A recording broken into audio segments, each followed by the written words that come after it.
এই দর্শক, আসসালামু আলাইকুম।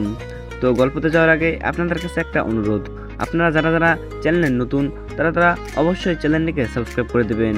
আর আপনারা কে কোন জেলা থেকে গল্পটি শুনছেন তা অবশ্যই নিচে কমেন্ট করে জানাবেন। তো চলুন গল্পে চলে যাই।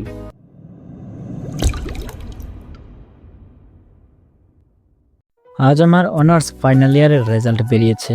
আলহামদুলিল্লাহ খুব ভালো মার্ক নিয়েই অনার্সটা কমপ্লিট করলাম।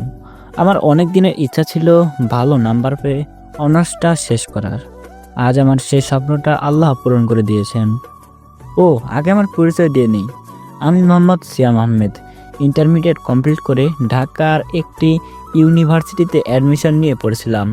আমার দেশের বাড়ি জামালপুর। আব্বু আম্মু আর ছোট বোন, এই নিয়ে আমাদের একক পরিবার। বাকিটা গল্পের সাথে থাকুন, জেনে যাবেন। ওই সিয়াম, কি এত ভাবছিস? সেই কখন থেকে দেখছি এক মনে কি যেন ভাবতেছিলি। ভাবছি অনার্স তো শেষ, তাই তোর গ্রাম থেকে ঘুরে আসলে কেমন হয়? দোস্ত, তুই সত্যিই যাবি আমাদের গ্রামে? হ্যাঁ যাব। তুই কতবার বলছিস তোদের বাড়িতে নিয়ে যাবি, কিন্তু আমি যেতে চাইনি। তাই ভাবলাম একবার বগুড়া যেয়ে বগুড়ার দই খেয়ে আসি। ওকে, কালই আমি তোকে আমাদের গ্রামে নিয়ে যাব। দেখব তুই কতটা দই খাদক। ওকে, দেখা যাবে। এবার চল, মেসে গিয়ে সব কিছু প্যাক করে নিতে হবে। তোদের ওখানে কয়েকটা দিন ঘোরাঘুরি করে বাড়িতে ফিরবো। চল। তারপর আমি আর সিজান মেসে ফিরে যাই। যাওয়ার পর জিনিসপত্র প্যাক করে নিলাম। আপনাদের তো সিজানের সাথে পরিচয় করাতেই ভুলে গেছি। সিজান আমার স্কুল জীবনের শেষ দিকের ফেসবুক ফ্রেন্ড। কিছু বুঝলেন না, তাই তো? আমি যখন এসএসসি পরীক্ষার্থী তখন ফেসবুকে আমার আর সিজানের পরিচয় হয়। তারপর আমরা দুজন বন্ধুত্ব করে নিই, কারণ সিজান আর আমি সেম ক্লাসে পড়তাম। আর তার থেকে বড় কথা, সিজানও আমার মতো ইউটিউবে একজন কন্টেন্ট ক্রিয়েটর, যে কিনা ইউটিউবে গল্প ছাড়ে। তারপর আমি যখন ইন্টারমিডিয়েট পাশ করে ঢাকায় আসব, তখন সিজান বলল সেও নাকি ঢাকায় এসে পড়বে। তারপর আমরা দুই বন্ধু একই ভার্সিটিতে অ্যাডমিশন পেয়ে যাই। সিজন ছিল আর্টসের আর আমি হলাম কমার্স বিভাগের ছাত্র। তারপর থেকে আমাদের বন্ধুত্ব আরও গাঢ় হতে থাকে। এখন সিজন আমার বেস্ট ফ্রেন্ড। তো অনেক কথা বলে ফেললাম, এবার চলুন গল্পে ফিরি। খুব সকালে ঘুম থেকে উঠে ফ্রেশ হয়ে দুজনে নাস্তা করলাম। তারপর বাস স্ট্যান্ডে এসে বাসে উঠে বসলাম। সিজান কাল রাতেই আমাদের দুজনের বগুড়া যাওয়ার টিকিট কেটে রেখেছিল। 5 মিনিট পর বাস চলতে শুরু করলো বগুড়ার উদ্দেশ্যে। ঢাকা থেকে বগুড়ার দূরত্ব বেশ, বাসে যেতে অনেক সময় লেগে যায়। আর ঢাকার রাস্তায় যে যানজট, এতটা সময় বাসে যেতে বোরিং লাগছে। কিন্তু শালা সিজান দেখছি দিব্যি বিন্দাস মোডে আছে। শালা পারেও বটে, কানে হেডফোন লাগিয়ে গানের তালে তালে দুলছে। তখনই একটা আইডিয়া পেয়ে গেলাম, তাই ফোনটা বের করে আমার গল্প শোনা শুরু করে দিলাম। এর মধ্যেই বাঁধলো আরেক আপত্তি। বাসটার দুটো চাকা মাঝপথে পাংচার হয়ে গেল। রাস্তায় বড় বড় প্যারাক পড়েছিল, আর আশেপাশে ঘরবাড়িও নেই। গ্যারেজ থাকার কথা তো বাদই দিলাম। তারপর আর কি, ড্রাইভার আর কন্ডাক্টর মিলে বাসে যে এক্সট্রা চাকা ছিল সেগুলো বের করে চাকা পাল্টাতে গেল। এভাবেই প্রায় 3 ঘন্টা লেগে গেল। তারপর বাসটা আবারও চলতে শুরু করলো। অনেক জ্যাম থাকায় পরের দিন ফজরের পর বগুড়া বাস স্ট্যান্ডে এসে নামলাম। এখান থেকে বাসে করে যেতে নাকি আরও 1 ঘন্টা লাগবে। এদিকে খুব ক্ষুধা লাগছে। রাতে একটা হোটেল থেকে খেয়েছিলাম। সিজান, আগে হোটেলে চল, খুব খিদা লাগছে। হ্যাঁ চল, আমারও একই অবস্থা। তারপর দুজনে একটা রেস্টুরেন্টে গিয়ে ফ্রেশ হয়ে নিলাম। সকালের নাস্তাটা করে আবারও বাসে উঠে বসলাম। এখন সকাল 9টা। আমরা এইমাত্র বাস থেকে নামলাম। বর্ষাকালের এই ভ্যাপসা গরম খুব অস্বস্তি লাগছে। ওই শালা, আর কত দূর? দোস্ত, আর 5 মিনিট। তবে যাই বলি, গ্রামটা কিন্তু খুব সুন্দর। কিছুটা এগোতেই সামনে পড়লো একটা খেলার মাঠ। সেদিকে চোখ পড়তেই থমকে দাঁড়ালাম। সিজান আমার এভাবে দাঁড়িয়ে পড়ায় বলল, সিয়াম, কি রে, এভাবে পথের মাঝখানে দাঁড়িয়ে গেলি কেন? ভাই ওদিকে দেখ, একটা মেয়ে ছোট বাচ্চাদের সাথে খেলছে। আরে এটা তো জান্নাত, আমার চাচাতো বোন। ওই শালা, জান্নাত তোর চাচাতো বোন মানে? জান্নাত আমার বড় চাচার ছোট মেয়ে। ওই শোন, ও তোর ভাবি, চাচাতো বোন নয়, বুঝলি? এই বলে সিজানের কাঁধে হাত রাখলাম। ওই, তোর কি মাথা ঠিক আছে? কি সব বলছিস? চুপ শালা। ওরা মাঠে ক্রিকেট খেলছিল। একটা ছোট ছেলে বলটা মেরে আমার পায়ের কাছে এনে ফেললো। আমি বলটা হাতে তুলে নিলাম। তখনই জান্নাত দৌড়ে আমার কাছে আসলো বলটা নিতে। জান্নাত কাছে আসতে আমি বললাম, আসসালামু আলাইকুম। আলাম। এ কি, আপনি আমাকে দেখে তোতলাচ্ছেন কেন? ভয় পাইছেন নাকি? তখন সিজান বলল, সিয়াম, জান্নাত কথা বলতে পারে না। 10 বছর আগে একটা অ্যাক্সিডেন্টে ও বাক শক্তি হারিয়ে ফেলে। কিন্তু আশ্চর্যের বিষয়, জান্নাত তোর কথার উত্তর দিল কিভাবে? খুব অবাক হয়ে বললাম, কি বলছিস? জান্নাত কথা বলতে পারে না? প্রায় 10 বছর? হ্যাঁ, আমি প্রতিদিন ওর খোঁজ নিতাম। আজ প্রথম তোর সাথেই কথা বলল। দেখলি তো, আমি যা বলছিলাম দেখিস তাই হবে। তারপর জান্নাতের হাতে বলটা দিয়ে দিলাম। জান্নাত, বাসায় চল। অনেকদিন পর গ্রামে আসলাম। আজ তোদের সাথে জমিয়ে আড্ডা দিব। আর ও আমার বেস্ট ফ্রেন্ড শিয়াম। আমাকে দেখিয়ে কথাটা বলল। তারপর সিজান আমাকে আস্তে করে বলল, তুই যেটা বললি সেটাই হবে, কিন্তু কি হবে? আমি বললাম, কেন, ভুলে গেলে নাকি জান্নাত তোর বোন থেকে ভাবি হবে? শালা, তুই কি serious? Yes bro, I am very very serious. তোর কি মনে হয় আমি ফান করছি? তারপর সিজান কিছু বলতে যেও চুপ হয়ে গেল। হয়তো জান্নাত আছে তাই পরে বলবে। আমরা 2 মিনিট পর একটা সুন্দর দোতলা বাড়ির সামনে এসে দাঁড়ালাম। বাড়িটা দেখতে খুবই সুন্দর।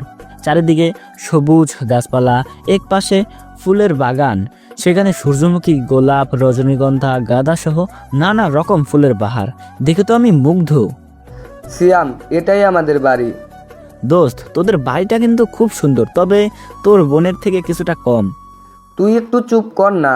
ভুলে যাচ্ছিস আমাদের সাথেই জান্নাত আছে। ওকে, এবার ভেতরে চল, খুব ক্লান্ত লাগছে। তারপর আমরা 3 জন বাড়ির ভিতরে আসলাম। জিসান বাবা, কেমন আছিস? আব্বু, আলহামদুলিল্লাহ, আমি ভালো আছি। তুমি কেমন আছো? আলহামদুলিল্লাহ, আমিও ভালো আছি। আমি তখন আঙ্কেলকে সালাম দিলাম। আসসালামু আলাইকুম আঙ্কেল। ওয়ালাইকুম আসসালাম। তোমার নামটা যেন কি? জি, আমার নাম সিয়াম আহমেদ। বাবা সিয়াম, তুমি কেমন আছো? আলহামদুলিল্লাহ, আমি ভালো আছি। তারপর ওনাদের সাথে পরিচয় হয়ে নিলাম। আমার হবু শ্বশুর শাশুড়িও এই তালিকার বাইরে নয়। তারপর সিজানের রুমে গিয়ে ফ্রেশ হয়ে নিলাম। সকালে বগুড়া থেকে খেয়ে আসছি, তাই একটু ঘুমালাম। এদিকে সিজান সবার সাথে আড্ডায় মেতে উঠলো। সেখানে আমার কথা উঠতেই সিজান বলল, জানো আম্মু, আজ না একটা আশ্চর্যজনক ঘটনা ঘটেছে। জান্নাতের বড় এক বোন আর সবার বড় একটা ভাই আছে।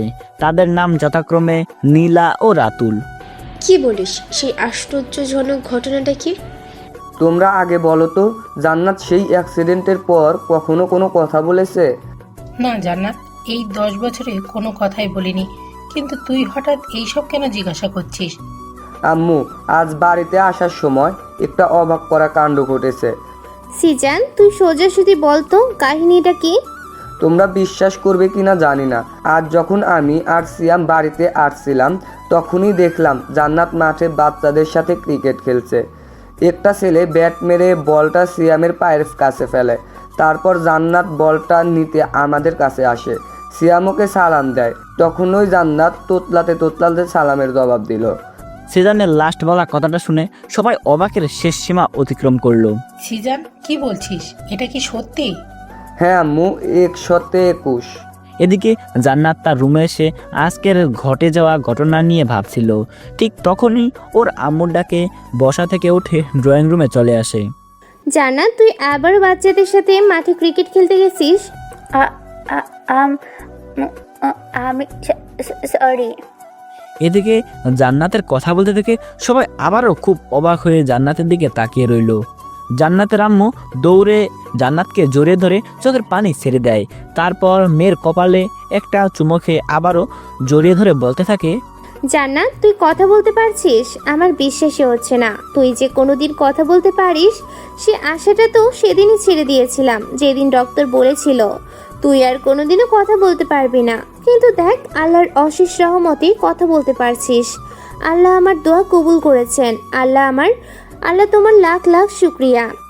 কাঁদবেন না ভাবি, আজ তো আমাদের আনন্দের দিন। আমাদের জান্নাত কথা বলতে পারছে। হ্যাঁ, তুমি ঠিক বলছো, এটা আমার সুখের কান্না। এদিকে আমার ঘুম ভাঙতেই ফ্রেশ হয়ে ড্রয়িং রুমে বসে আসছিলাম, তখন ওই দেখি জান্নাতের আম্মু জান্নাতকে জড়িয়ে ধরে কাঁদছে। আমি সিজনের পাশে দাঁড়িয়ে জান্নাতের আম্মুকে বললাম, আন্টি কাঁদছেন কেন, কিছু কি হয়েছে? হ্যাঁ বাবা, আজ প্রায় 10 বছর পর আমাদের জান্নাত কথা বলতে পারছে। ডাক্তার বলেছিল জান্নাত আর কোনোদিনই কথা বলতে পারবে না, তবে মানুষের কাছে অনেক কাজই অসম্ভব, কিন্তু সৃষ্টিকর্তা আল্লাহ সবই পারেন, তাই তো আজ জান্নাত কথা বলতে পারছে। কি বলছেন? এটা তো বড় আনন্দের সংবাদ। ওই সিজান, চল মিষ্টি কিনতে যাব। কেন, মিষ্টি দিয়ে কি হবে? জান্নাত 10 বছর পর কথা বলছে, মিষ্টি মুখ তো করতেই হয়। হ্যাঁ তাই তো, ওকে চল। সিজান দাঁড়া, টাকাটা তো নিয়ে যা। আন্টি আমার কাছে যা আছে তাতেই হবে। সিয়াম, তুমি আমাদের অতিথি, আমরা কিভাবে তোমার টাকায় খেতে পারি? আন্টি আপনি এটা বলতে পারলেন, মন খারাপ করে কথাটা বললাম। আমার মন খারাপের কারণটা বোধহয় আন্টি বুঝতে পারছেন, তাই বলল। আচ্ছা বাবা, তুমি তো আমাদের পরিবারেরই একজন, তুমি আর এই সিজান আমার কাছে আলাদা নয়, তাই তুমি মিষ্টিটা কিনে এনো। আন্টি আপনাকে অসংখ্য ধন্যবাদ আমাকে এই পরিবারের একজন মনে করার জন্য। সিজান চল তাড়াতাড়ি। তারপর আমি আর সিজান চলে এলাম বাজারে। তখন সিজান বলল, শালা, আম্মুকে এমনভাবে বললি যেন টাকাটা নিজে ইনকাম করেছিস। ওই সম্মান দিয়ে কথা বল, আমি তোর দুলাভাই লাগি। ওই তোরে কে বলেছে? জান্নাত আমার 10 দিনের ছোট, সেই হিসাবে আমি তোর সুমন্দি লাগি। কিন্তু আমি তোকে শালা বলেই ডাকবো। সেটা তোর ব্যাপার, বন্ধু যখন বলতেই পারিস। শালা চল তো, তোর বোনের জন্য বগুড়ার সবচেয়ে ভালো মিষ্টিটা নিব। বাপের টাকায় আমার বোনকে মিষ্টি খাওয়াবি? ক্ষমতা থাকলে নিজে রোজগার কর, তারপর আমার বোনকে খাওয়াতে আসিস। ওই শালা, আমার বাপের টাকায় মিষ্টি নিব নাকি? তুই কি ভুলে গেছিস নাকি আমি অনলাইনে পার্ট টাইম জব করি? হ্যাঁ সত্যিই ভুলে গেছিলাম। ভালো করছিস, এবার চল। তারপর আমরা একটা মিষ্টির দোকানে গেলাম, সেখান থেকে কয়েক রকমের মিষ্টির সাথে বগুড়ার বিখ্যাত দই নিলাম। মিষ্টি নিয়ে ফিরছিলাম, ঠিক তখনই চোখে পড়ল সিজানদের বাড়ির পাশে বাগানের দিকে। পরন্ত বিকেলে এক নীলপরি তার বাগানের ফুলগুলো নিয়ে খেলা করছে, আর সেই পরিটাকে দেখে একজনের মনে 1000 ভোল্টেজের ঝটকা লেগেছে। সে পলকহীন চোখে সেই পরিটার দিকে তাকিয়ে আছে। তার কাছে পুরো ঘটনাটাই একটা স্বপ্ন মনে হচ্ছে। সেই ছেলেটা আর কেউ নয়, আপনাদের সবার প্রিয় সিয়াম, অর্থাৎ আমি। নিজের হাতে থাকা মিষ্টির প্যাকেটগুলো থেকে একটা রেখে বাকিগুলো সিজানকে দিয়ে ধীর পায়ে বাগানের দিকে এগোতে থাকে সিয়াম। আর জান্নাতকে দেখে সিয়াম যেন এক ঘোরের মধ্যে চলে গেছে। আর কি, আমার কথা আমি নিজেই বলছি। যাই হোক, এদিকে জান্নাত বাগানের ফুলগুলো শুয়ে শুয়ে দেখছিল। কেউ যে তার পেছনে দাঁড়িয়ে দাঁড়িয়ে তাকে মন ভরে দেখছে তা সে এখনো টের পায়নি। জান্নাত কিছুক্ষণ পর বুঝতে পারলো কেউ ওর পিছনে আছে। তারপর পিছন ফিরে তাকাতেই জান্নাত লক্ষ্য করলো সিয়াম তার দিকে একভাবে তাকিয়ে আছে। আপনি এখানে কি করছেন? জান্নাতের কথায় আমার হুঁশ ফিরল। কিছু না, আপনাকে মিষ্টি খাওয়াতে আসলাম। জান্নাত কিছু না বলে সিয়ামের দিকে মায়ার দৃষ্টিতে তাকিয়ে রইল। হয়তো শুধু সিয়াম জান্নাতের প্রেমে পড়েনি, জান্নাত তো আচ্ছা, আপনি যদি কিছু মনে না করেন, আমি কি আপনাকে একটি মিষ্টি খাইয়ে দিতে পারি? আরে মনে করবা না মানে, এইটা তো ভদ্রতার খাতিরে বলছি। তুমি আমারে তোমার জামাই ভাইবা মিষ্টিটা খাবা, বুঝলা? কি বলছেন? আমি বলতে চাচ্ছি, আমি কি আপনাকে একটি মিষ্টি খাওয়াইয়া দিব? হুম। জান্নাত বলার সময় ওর মুখটাতে লজ্জামাখা একটি হাসি ফুটে উঠছিল, যা দেখে সিয়ামের মনটাতে আনন্দের জোয়ার বইছে।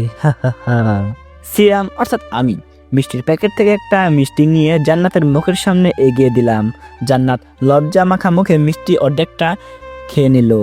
জান্নাত তার মুখে সেই মিষ্টিটুকু খাওয়ার পর যখন ওই বাকিটা খেতে যাবে, তখন ওই জান্নাতের আধ খাওয়া মিষ্টিটা আমি খপ করে খেয়ে নিলাম। সত্যি বলতে আমার উদ্দেশ্যটাই ছিল মিষ্টি খাওয়া।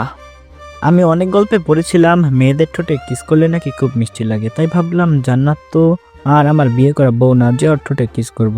তাই ওর ঠোঁট চন্ন মিষ্টি খেয়েই এখনকার মতো কাজ চালিয়ে নেই। অবশ্য এটা করাও জায়েজ নাই, আল্লাহ আমাকে মাফ করে দিয়েন। এদিকে জান্নাত সিয়ামের কাণ্ড দেখে লজ্জায় একাকার হয়ে গেছে। প্রায় 5 মিনিট কেটে গেল, এখনও তার লজ্জার পরিমাণ বিন্দু মাত্র কমেনি। তাই ভাবলাম ওর সাথে একটু মজা করে নেই। ওহ সরি, আমি তো আপনার ভাগের মিষ্টিটা খেয়ে ফেলছি, তবে সমস্যা নেই। তারপর একটা মিষ্টি জান্নাতের দিকে বাড়িয়ে বললাম, এই নিন। জান্নাত সিয়ামের এমন কথা শুনে এক দৌড়ে বাড়ির ভিতরে চলে গেল। আর আমি জান্নাতের এমন কাণ্ডে হাতে থাকা মিষ্টিটা মুখে নিয়ে হাসছি। ঠিক সেই সময় আমার পিঠে কারো স্পর্শ অনুভব করলাম। পেছনে তাকাতে দেখি সিজান হাসছে। কিরে শালাবাবু, এভাবে হাসছিস কেন?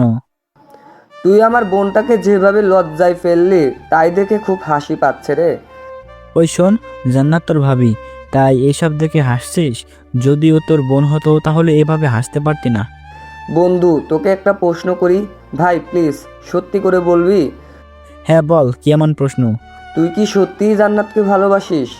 ও বুঝেছি, তুই বলতে চাচ্ছিস আমি জান্নাতের সাথে ভালোবাসার নামে ইয়ার্কি করছি। তুই না আমার বেস্ট ফ্রেন্ড, এই 5 বছর একসাথে থেকে তুই এই কথাটা কিভাবে বলছিস? দোস্ত, রাগ করিস না। তুই তো শুনছিস জান্নাত সেই অ্যাক্সিডেন্টের পর থেকে আর কথা বলতে পারে না। ডাক্তার বলেছে জান্নাত আর কোনোদিনও কথা বলতে পারবে না। হ্যাঁ জানি তো, বাট এখানে প্রবলেমটা কি? সত্যি বলতে আমিও আসার পর থেকেই লক্ষ্য করেছি জান্নাতও তোকে পছন্দ করে। এমনিতেই জান্নাত অসুস্থ।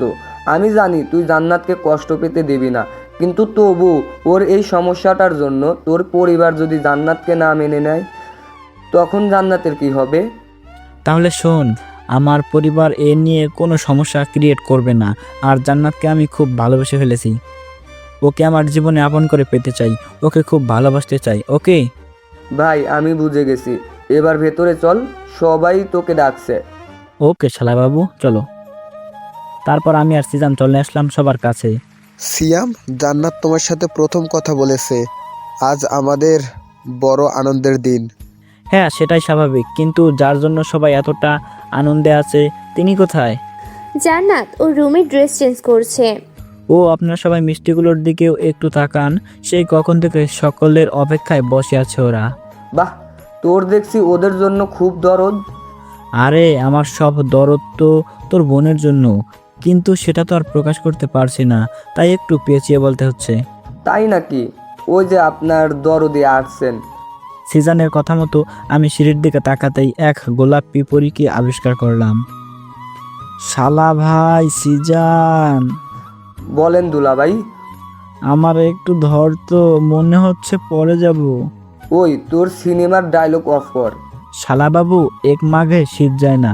হ্যাঁ রে দুলা বন্ধু, আমি যদি এটা না জানি তাহলে কি আর অনার্স করতে পারতাম নাকি? একে বলে কোনো কাজ হবে না। শালা কই একটু আমাদের প্রেমে সাহায্য করবি? যা শালা। জান্নাত আসার পর সবাই আনন্দে মেতে উঠেছে, যেন কতদিন পর তাদের এই আনন্দ উৎসব চলছে। এই সবের মাঝে আমার নজর ছিল শুধু তার ওপর। অবশ্য সেও সকলের নজর এড়িয়ে আমাকে দেখার চেষ্টা করছে। এখন রাত প্রায় 10টা। এটা তো গ্রাম, তাই সবাই প্রায় ঘুমিয়ে পড়ছে। সিজান বিছানায় শুয়ে শুয়ে এপাশ ওপাশ করছে লোডশেডিংয়ের কারণে। আর আমার তো গরম একদম সহ্য হয় না। শুয়ে শুয়ে হাত ফাঁকা ঘোরাচ্ছি আর ঘুমানোর চেষ্টা করছি। আমার সব চেষ্টাই বিফলে যাচ্ছে, ঘুম কিছুতেই আসছে না। রাত 12টার দিকে কারেন্ট আসলো আর আমিও পাড়ি দিলাম ঘুমের দেশে। পরের দিন ঘুম থেকে উঠে ফ্রেশ হয়ে খাটে বসে আছি আর ভাবছি এই সকালে জান্নাতের সাথে ঘুরতে যেতে মন চাচ্ছে, কিন্তু জান্নাতকে কথাটা বলবো কি করে? ওই তুই সবসময় এত ভাবাভাবি করিস কেন বলতো? কবি হওয়ার স্বাদ জাগছে নাকি? না রে, ওসব ফালতু কাজ আমি করবো। আইডিয়া, ওই সিজান, বল। তোর বোনকে বল না আমার সাথে ঘুরতে যেতে। কেন, তোর মুখে কি সেলোটেপ লাগানো আছে নাকি? আচ্ছা, আমি না মাঝে মাঝে কনফিউশনে পড়ে যাই। তুই আমার বেস্ট ফ্রেন্ড নাকি বেস্ট? আমি তোর বেস্টু, মানে তোর ভালো বন্ধু আবার বড় শত্রু। তাহলে ভালো বন্ধু হিসাবে আমার এই উপকারটা করতে পারিস? ওকে, তুই যখন এত করে বলছিস তাই করছি, বাট পরে বড় শত্রুর কাজটাও কিন্তু করে দেখাবো। দেখাইস, এখন যা। তারপর সিজন চলে গেল জান্নাতকে ম্যানেজ করতে, আর আমি ভালো করে জানি কাজটা হয়ে যাবে, তাই একটু সাজুগুজু করছি। এই প্রথম হবু বউটার সাথে ঘুরতে যাব, একটু না সাজলে কি হয় নাকি? কেউ আবার অন্য কিছু ভাববেন না। একটা ভালো টি শার্ট এর সাথে ব্র্যান্ডের ওয়াচ, আর তার সাথে চুলটা একটু আঁচড়ে নিলাম। এটাই আমার সাজগোজ। সিজন জান্নাতকে ডাকতে গেছে প্রায় 20 মিনিট, এখনও তার খবর নেই। আমি এসব বলছি আর দরজার দিকে তাকাচ্ছি, তখন এই সিজন রুমে আসলো। আমি তো জানতাম জান্নাত আর তোরা এই বাড়িতে একসাথেই থাকিস। হ্যাঁ, কিন্তু তুই এসব কেন বলছিস? শালা, জান্নাতকে ডাকতে যেতে 20 মিনিট লাগে, তুই কি আমার আবুল পাইছস? আপনার জান্নাত রেডি হয়ে আপনার জন্য নিচে ওয়েট করতেছেন, আর আপনার লেট হওয়ার কারণ হচ্ছে বড় চাচ্চু ডেকেছিলেন তাই। তা আমার শ্বশুর আব্বা তোরে ডেকে কি বললো? বড় চাচ্চু আমাকে বললেন জান্নাতের জন্য পাত্র হিসাবে সিয়াম ছেলেটাকে আমার খুব পছন্দ হয়েছে। কি বলো চাচ্চু? হ্যাঁ, আমি আমার ছোট মেয়েটাকে সিয়ামের মতো একটা ভালো ছেলের হাতে তুলে দিতে চাই। সিয়াম ছেলেটা আসার পর থেকে লক্ষ্য করছি ও খুব ভালো ছেলে, আর এটাও খেয়াল করেছি সিয়ামও জান্নাতকে পছন্দ করে। কিন্তু সিয়াম কেন? আমার জানাশোনা অনেক ভালো ছেলে আছে। সেই সব আমার জেনে কাজ নেই, তুই এই বিষয়টা নিয়ে সিয়ামের সাথে কথা বল। আচ্ছা চাচ্চু, আমি তাহলে আসি। হ্যাঁ, যা। সিজনের কথা শেষ হতে না হতেই দিলাম শালারে উত্তম মাধ্যম। শালা তাহলে আমার বড় শত্রু হওয়ার দিকটাও দেখিয়ে দিল। এই সিয়াম, মারছিস কেন? কই, এই খবরটা শুনে আমাকে রেস্টুরেন্টে নিয়ে খাওয়াবি, তা না করে মারছিস। এটা কিন্তু অন্যায়। চুপ শালা, বেশি বকবক করলে একদম জায়গা মতো মেরে না একেবারে চুপ করে দেব। আরে ভাই, মারছিস কেন এটা তো বলবি। আমার শ্বশুর আব্বা যখন বললেন জান্নাতের বর হিসাবে আমাকে ওনার পছন্দ হয়েছে, তুই তখন কেন বলছিস সিয়ামই কেন? আমার চেনা জানা ভালো অনেক ছেলে আছে। তুই এই জন্য আমাকে এতগুলা মার মারলি? তুই না আমার বরফও। হ্যাঁ, তাতে কি? আমি আমার ফোকে মারতে পারি, এটাই তো স্বাভাবিক। এজন্যই কেউ বলেছিলেন কারো উপকার করতে নেই। রাখ তো তোর যত সব ফালতু কুইটস। এই বলে তাড়াতাড়ি রুম থেকে বেরিয়ে এলাম। শালা সিজনের বকবকানি শুনে ভুলেই গেছি জান্নাত আমার জন্য ওয়েট করছে। আমি দ্রুত পায়ে হেঁটে নিচে চলে এলাম। নিচে আসতেই দেখলাম জান্নাত সোফায় বসে আছে। মিস জান্নাত, চলুন যাওয়া যাক। হ্যাঁ হ্যাঁ। আমি আর জান্নাত বাইরে আসতেই জান্নাত সেই মাঠের দিকে চলতে লাগলো যেখানে আমাদের প্রথম দেখা হয়েছিল। জান্নাত, আমরা কি মাঠের দিকে যাচ্ছি?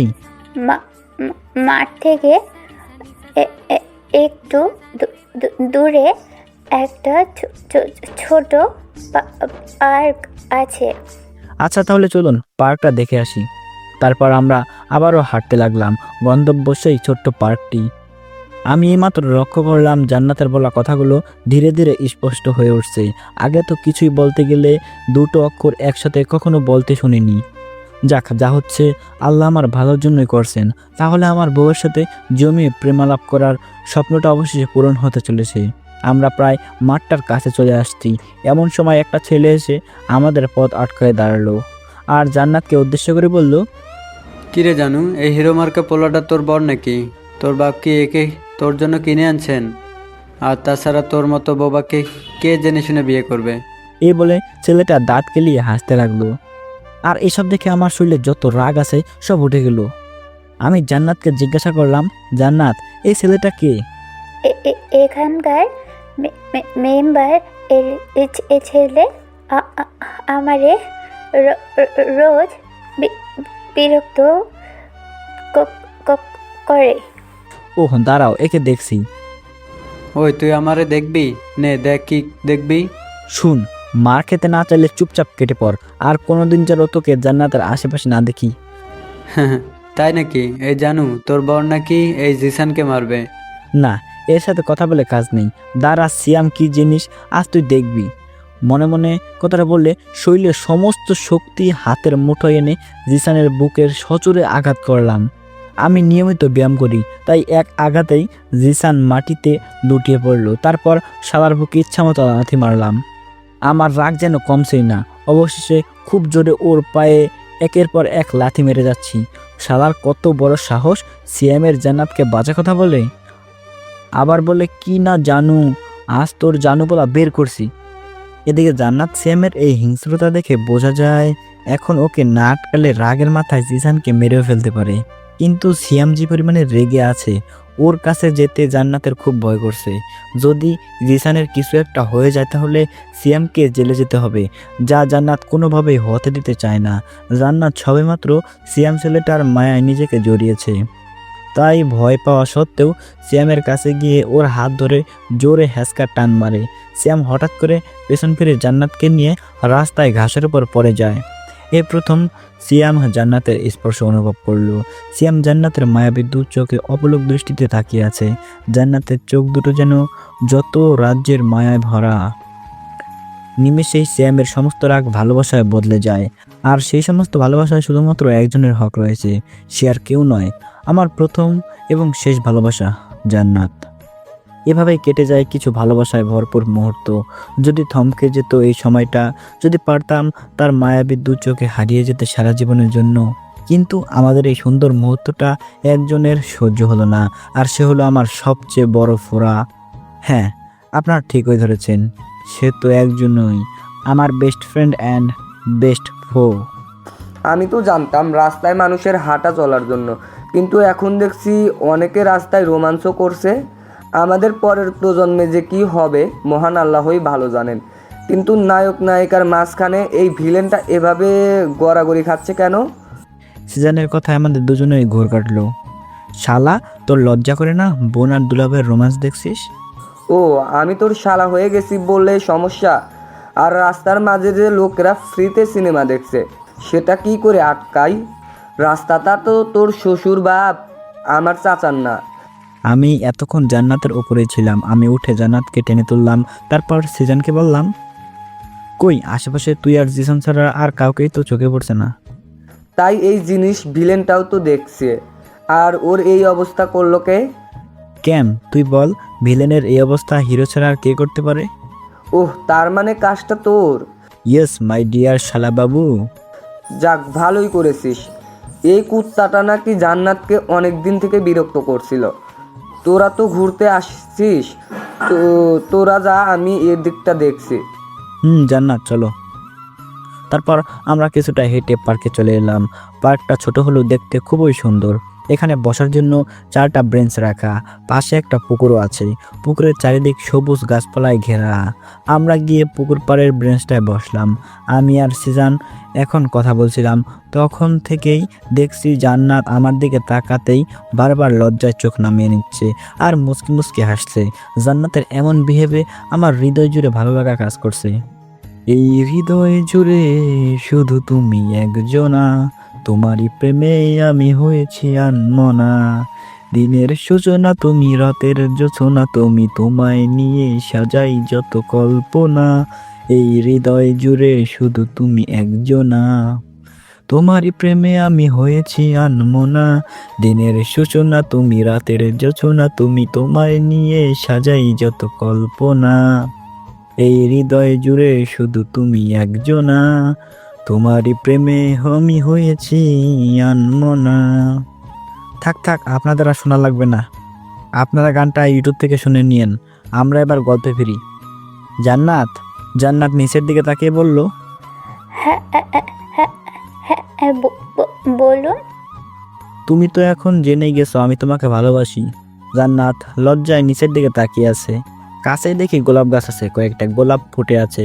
টুপ করে একটা গোলাপ নিয়ে জান্নাতের সামনে হাঁটু গেড়ে বসে বলতে শুরু করলাম, আমি জানি না ভালোবাসা কি, আমি জানি না প্রপোজ কি করে করতে হয়, কারণ তুমি আমার প্রথম ভালোবাসা।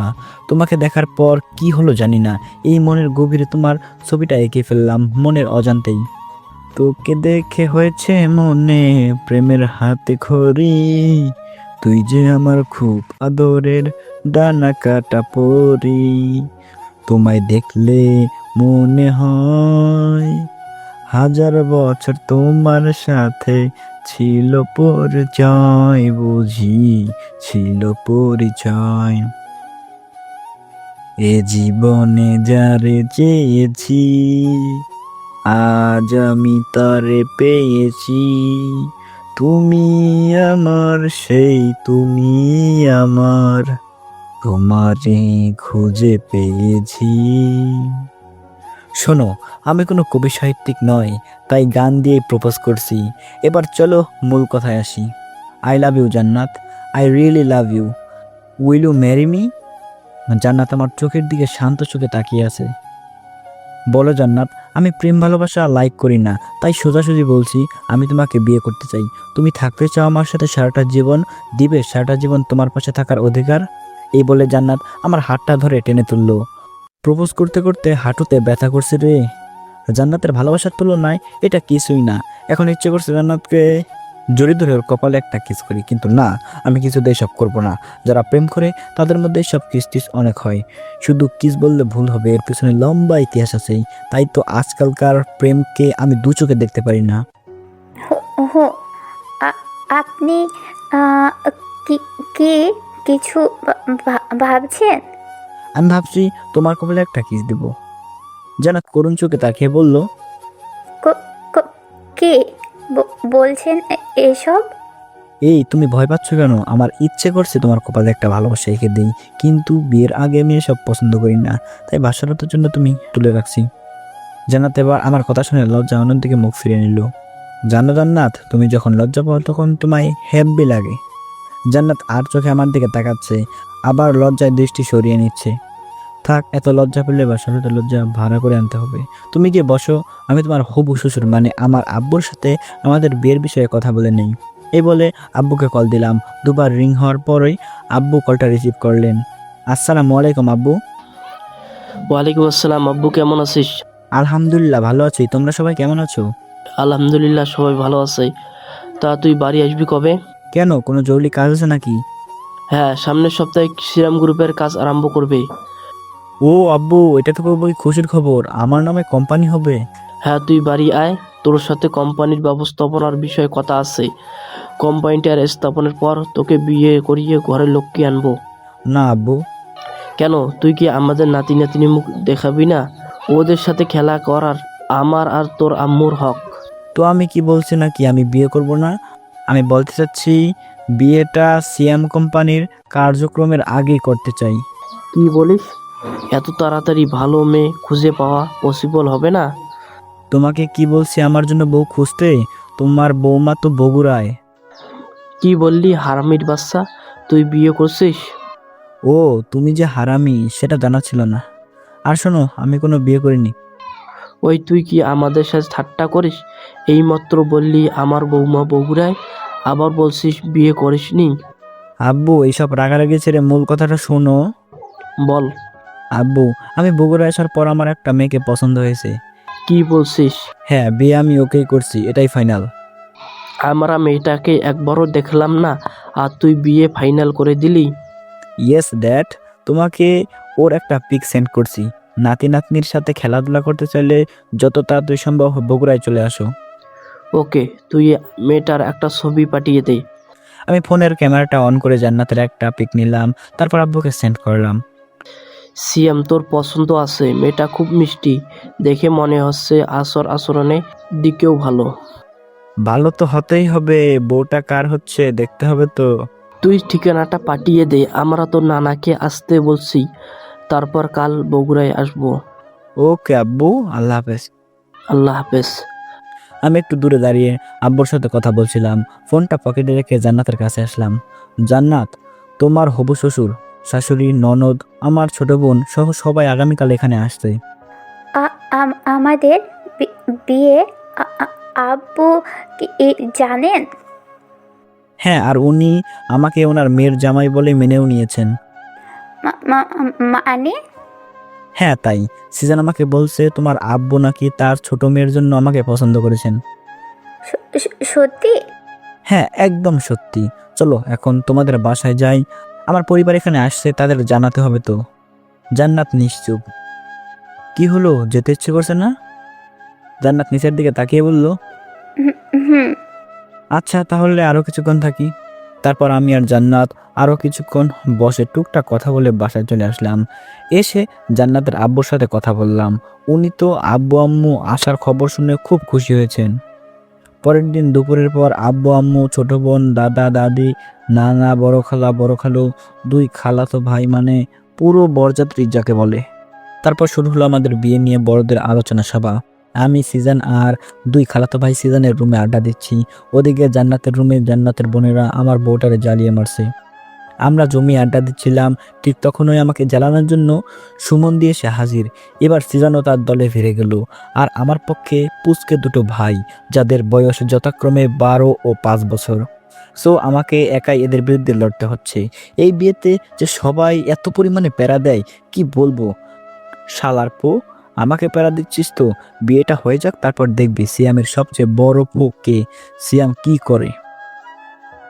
সবাই আলোচনা শেষে সিদ্ধান্ত নিল বিয়ে আগামী শুক্রবার, মানে হাতে আর মাত্র 2 দিন আছে। কি যে ভালো লাগছে। এসবের মাঝে রাত হয়ে গেল।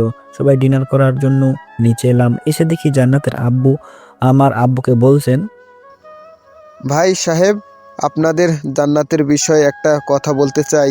বিয়ের পর যেন এই বিষয়টা নিয়ে ঝামেলা না হয়, তাই কথাটা এখনই বলতে চাই। হ্যাঁ, আমি জানি আপনি কি বলবেন। সিয়াম আমাকে জান্নাতের ব্যাপারে সব বলেছে। আপনারা ভাই এসব ছাড়েন তো।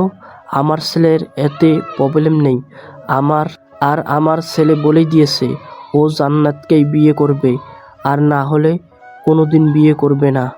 আমরা আবার নাতি নাতিনির সাথে খেলা করার ইচ্ছে অনেক দিন। সেই ইচ্ছেটা তাহলে কোনোদিন পূরণ হবে না। আব্বুর কথা শুনে আমি তো লজ্জায় পড়ে গেলাম। সবার সামনে নাতি নাতিনি কথাটা না বললে কি হতো। পিছন ফিরে তাকাতে দেখি জান্নাতের সেম অবস্থা। এদিকে আমার পো মানে জিসান, শালাবাবু আমাকে চিমটি কাটছে আর ভিলেনের মতো হাসছে। শালাবাবু হাসো, আরো বেশি করে হাসো। আব্বুর উপর তো আর রাগ দেখানো যাবে না, সব রাগ তোমার উপরেই বৃষ্টি হয়ে ঝাড়বো। সিয়াম, এখানে দাঁড়িয়ে আছিস কেন? সিয়াম, সিজান তোমার টেবিলে এসে বসো। জি আঙ্কেল। তারপর আমি আর সিজান আঙ্কেলের পাশের চেয়ারগুলোতে বসলাম। জান্নাত আমার সামনাসামনি বসছে। তাড়াতাড়ি খাবার খেয়ে রুমে চলে আসলাম। এভাবেই কেটে গেল 2 দিন। আজ আমার বিয়ে। ওহ, আমার ফোটারে যে কি করছিলাম সেটা তো আপনাদের বলাই হয়নি। সেদিন রুমে ঢুকে সিজানের পাছায় 4-5টা লাথি মারলাম, তারপর উড়াধুরা ঘুষি, শালাকে মেরে পুরো আধামারা করে ফেলছি। পরের দিন সকালে শরীরের ব্যথায় বিছানা থেকে উঠতে পারিনি। তারপর আন্টি এসে ওর এই অবস্থা দেখে সে কি কান্না, কোনোভাবে এটা ওটা বলে ম্যানেজ করছি। আন্টি যদি জানতো এত বড় কাজটা আমি করছি, তখন নিশ্চয়ই ঘাড় ধরে বের করে দিত। আন্টি চলে যেতে সিজান বলল, সিয়াম, তুই আমাকে এভাবে মারতে পারলি? উফ, পুরা শরীর ব্যথা করছে।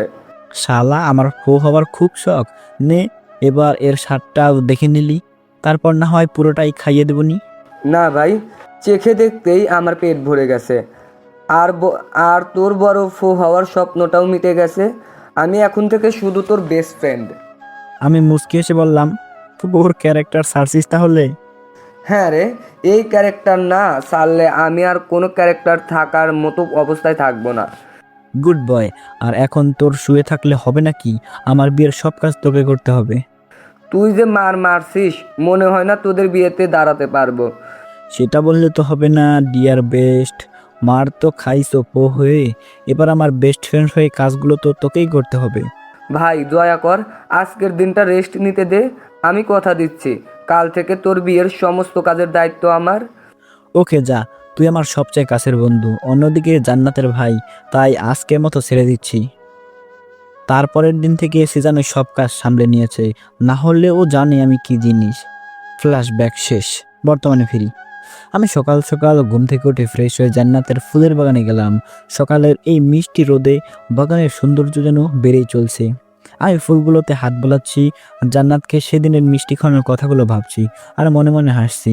হঠাৎ কারো কথা শুনে পেছনে তাকাতে দেখি জান্নাতের বড় ভাই রাতুল, মানে আমার সমন্দি। আরে রাতুল ভাইয়া, আপনি এখানে? হ্যাঁ, সেই কখন থেকে তোমাকে খুঁজছি। আমার বোনের বরকে বিয়ের জন্য তৈরি করতে হবে তো। রাতুল ভাইয়ার কথায় আমি কিছুটা লজ্জা হলাম।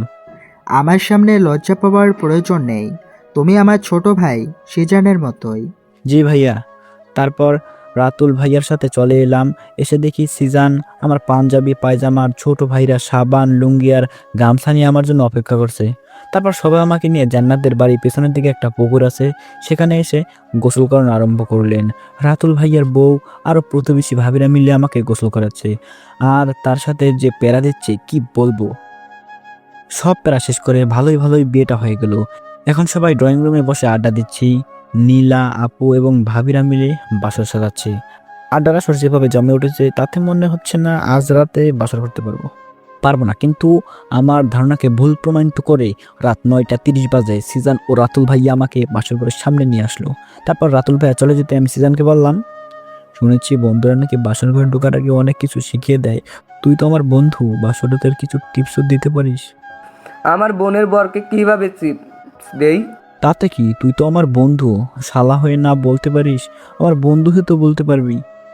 শোন ভাই, আগে আমি জান্নাতের ভাই হইছি, তারপর তোর বন্ধু, তাই আমি এটা পারবো না।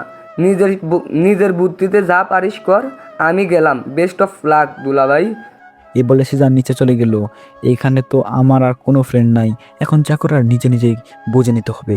তাই হাফ গ্রাম সাহস নিয়ে দরজা ঠেলে আমার স্বপ্নের বাসর ঘরের পদার্পণ করলাম। বাহ, নীলা আপু আর ভাবিরা মিলে রুমটা খুব সুন্দর করে সাজিয়েছে। এই রুমটা এমনিতেই সুন্দর, আমার বউ জান্নাতের রুম এটা। আমি ধীরে ধীরে বিছানায় গিয়ে বসলাম। জান্নাত একটা গোলাপি শাড়ি পরে বড় একটা ঘোমটা দিয়ে বসে আছে। সবার পছন্দের শাড়ি লাল, নীল বা হলুদ হলেও আমার পছন্দের গোলাপি। বিসমিল্লাহ বলে ঘোমটা তুলে জান্নাতের মায়াবী মুখটার দিকে তাকালাম। আজ যেন ওকে একটু বেশি সুন্দর লাগছে। গোলাপি শাড়িতে জান্নাতকে বেশ মানিয়েছে। জান্নাতের কাছে গিয়ে জান্নাতকে আমার বাহুডোরে বেঁধে নিলাম।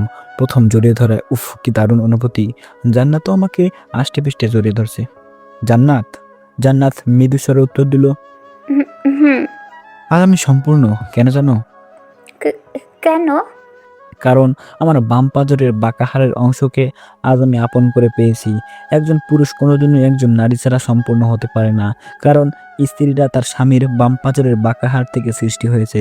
মহান আল্লাহ তাআলা স্বামীর অর্ধাঙ্গিনী হিসাবে তার স্ত্রীকে সৃষ্টি করেছেন, আর আমার সেই অর্ধাঙ্গিনী হচ্ছে তুমি। জান্নাত আমার বুক থেকে মাথা উঠিয়ে আমার মুখের দিকে তাকিয়ে আমার বলা কথাগুলো মনোযোগ সহকারে শুনছে। আজ আমরা বিবাহের মতো পবিত্র বন্ধনে আবদ্ধ হয়েছি। জানো, তোমাকে যে এত সহজে পেয়ে যাব কখনো ভাবতে পারিনি। আমি তো ভেবেছিলাম আপনি এই ভেবেছেন? আমাদের প্রেমে শ্বশুর আব্বু নয়তো সিজনের আব্বু বাধা হয়ে দাঁড়াবে। সিনেমার নায়কের মতো ভিলেনের সাথে লড়াই করে আমার নায়িকাকে জয় করব। কিন্তু যদি হেরে যেতেন ভিলেনের কাছে? শোনো জান্নাত, কোনো গল্পে স্যাড এন্ডিং তোমার জামাই কোনোদিনও লাইক করেনি, আর নিজের ক্ষেত্রে সেটা কি করে হতে দিতে পারি বলো? জান্নাত চুপ করে আছে।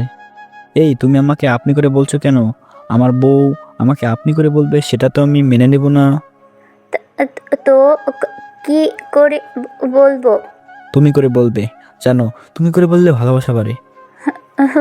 আমি জান্নাতকে জড়িয়ে ধরে কিস করতে লাগলাম। ফিলিংসটা কি অসাধারণ। পরে আরও অনেক কিছুই হলো। আপনারা তো ঘুমিয়ে গেছিলেন, তাই দেখতে পাননি। পরের দিন সকালে সবার থেকে বিদায় নিয়ে জান্নাতকে নিয়ে ঢাকায় চলে এলাম। আমাদের সাথে সিজানও চলে আসছে, আমি নিয়ে আসছি। দুদিন পর আমাদের কোম্পানির কার্যক্রম শুরু হলো।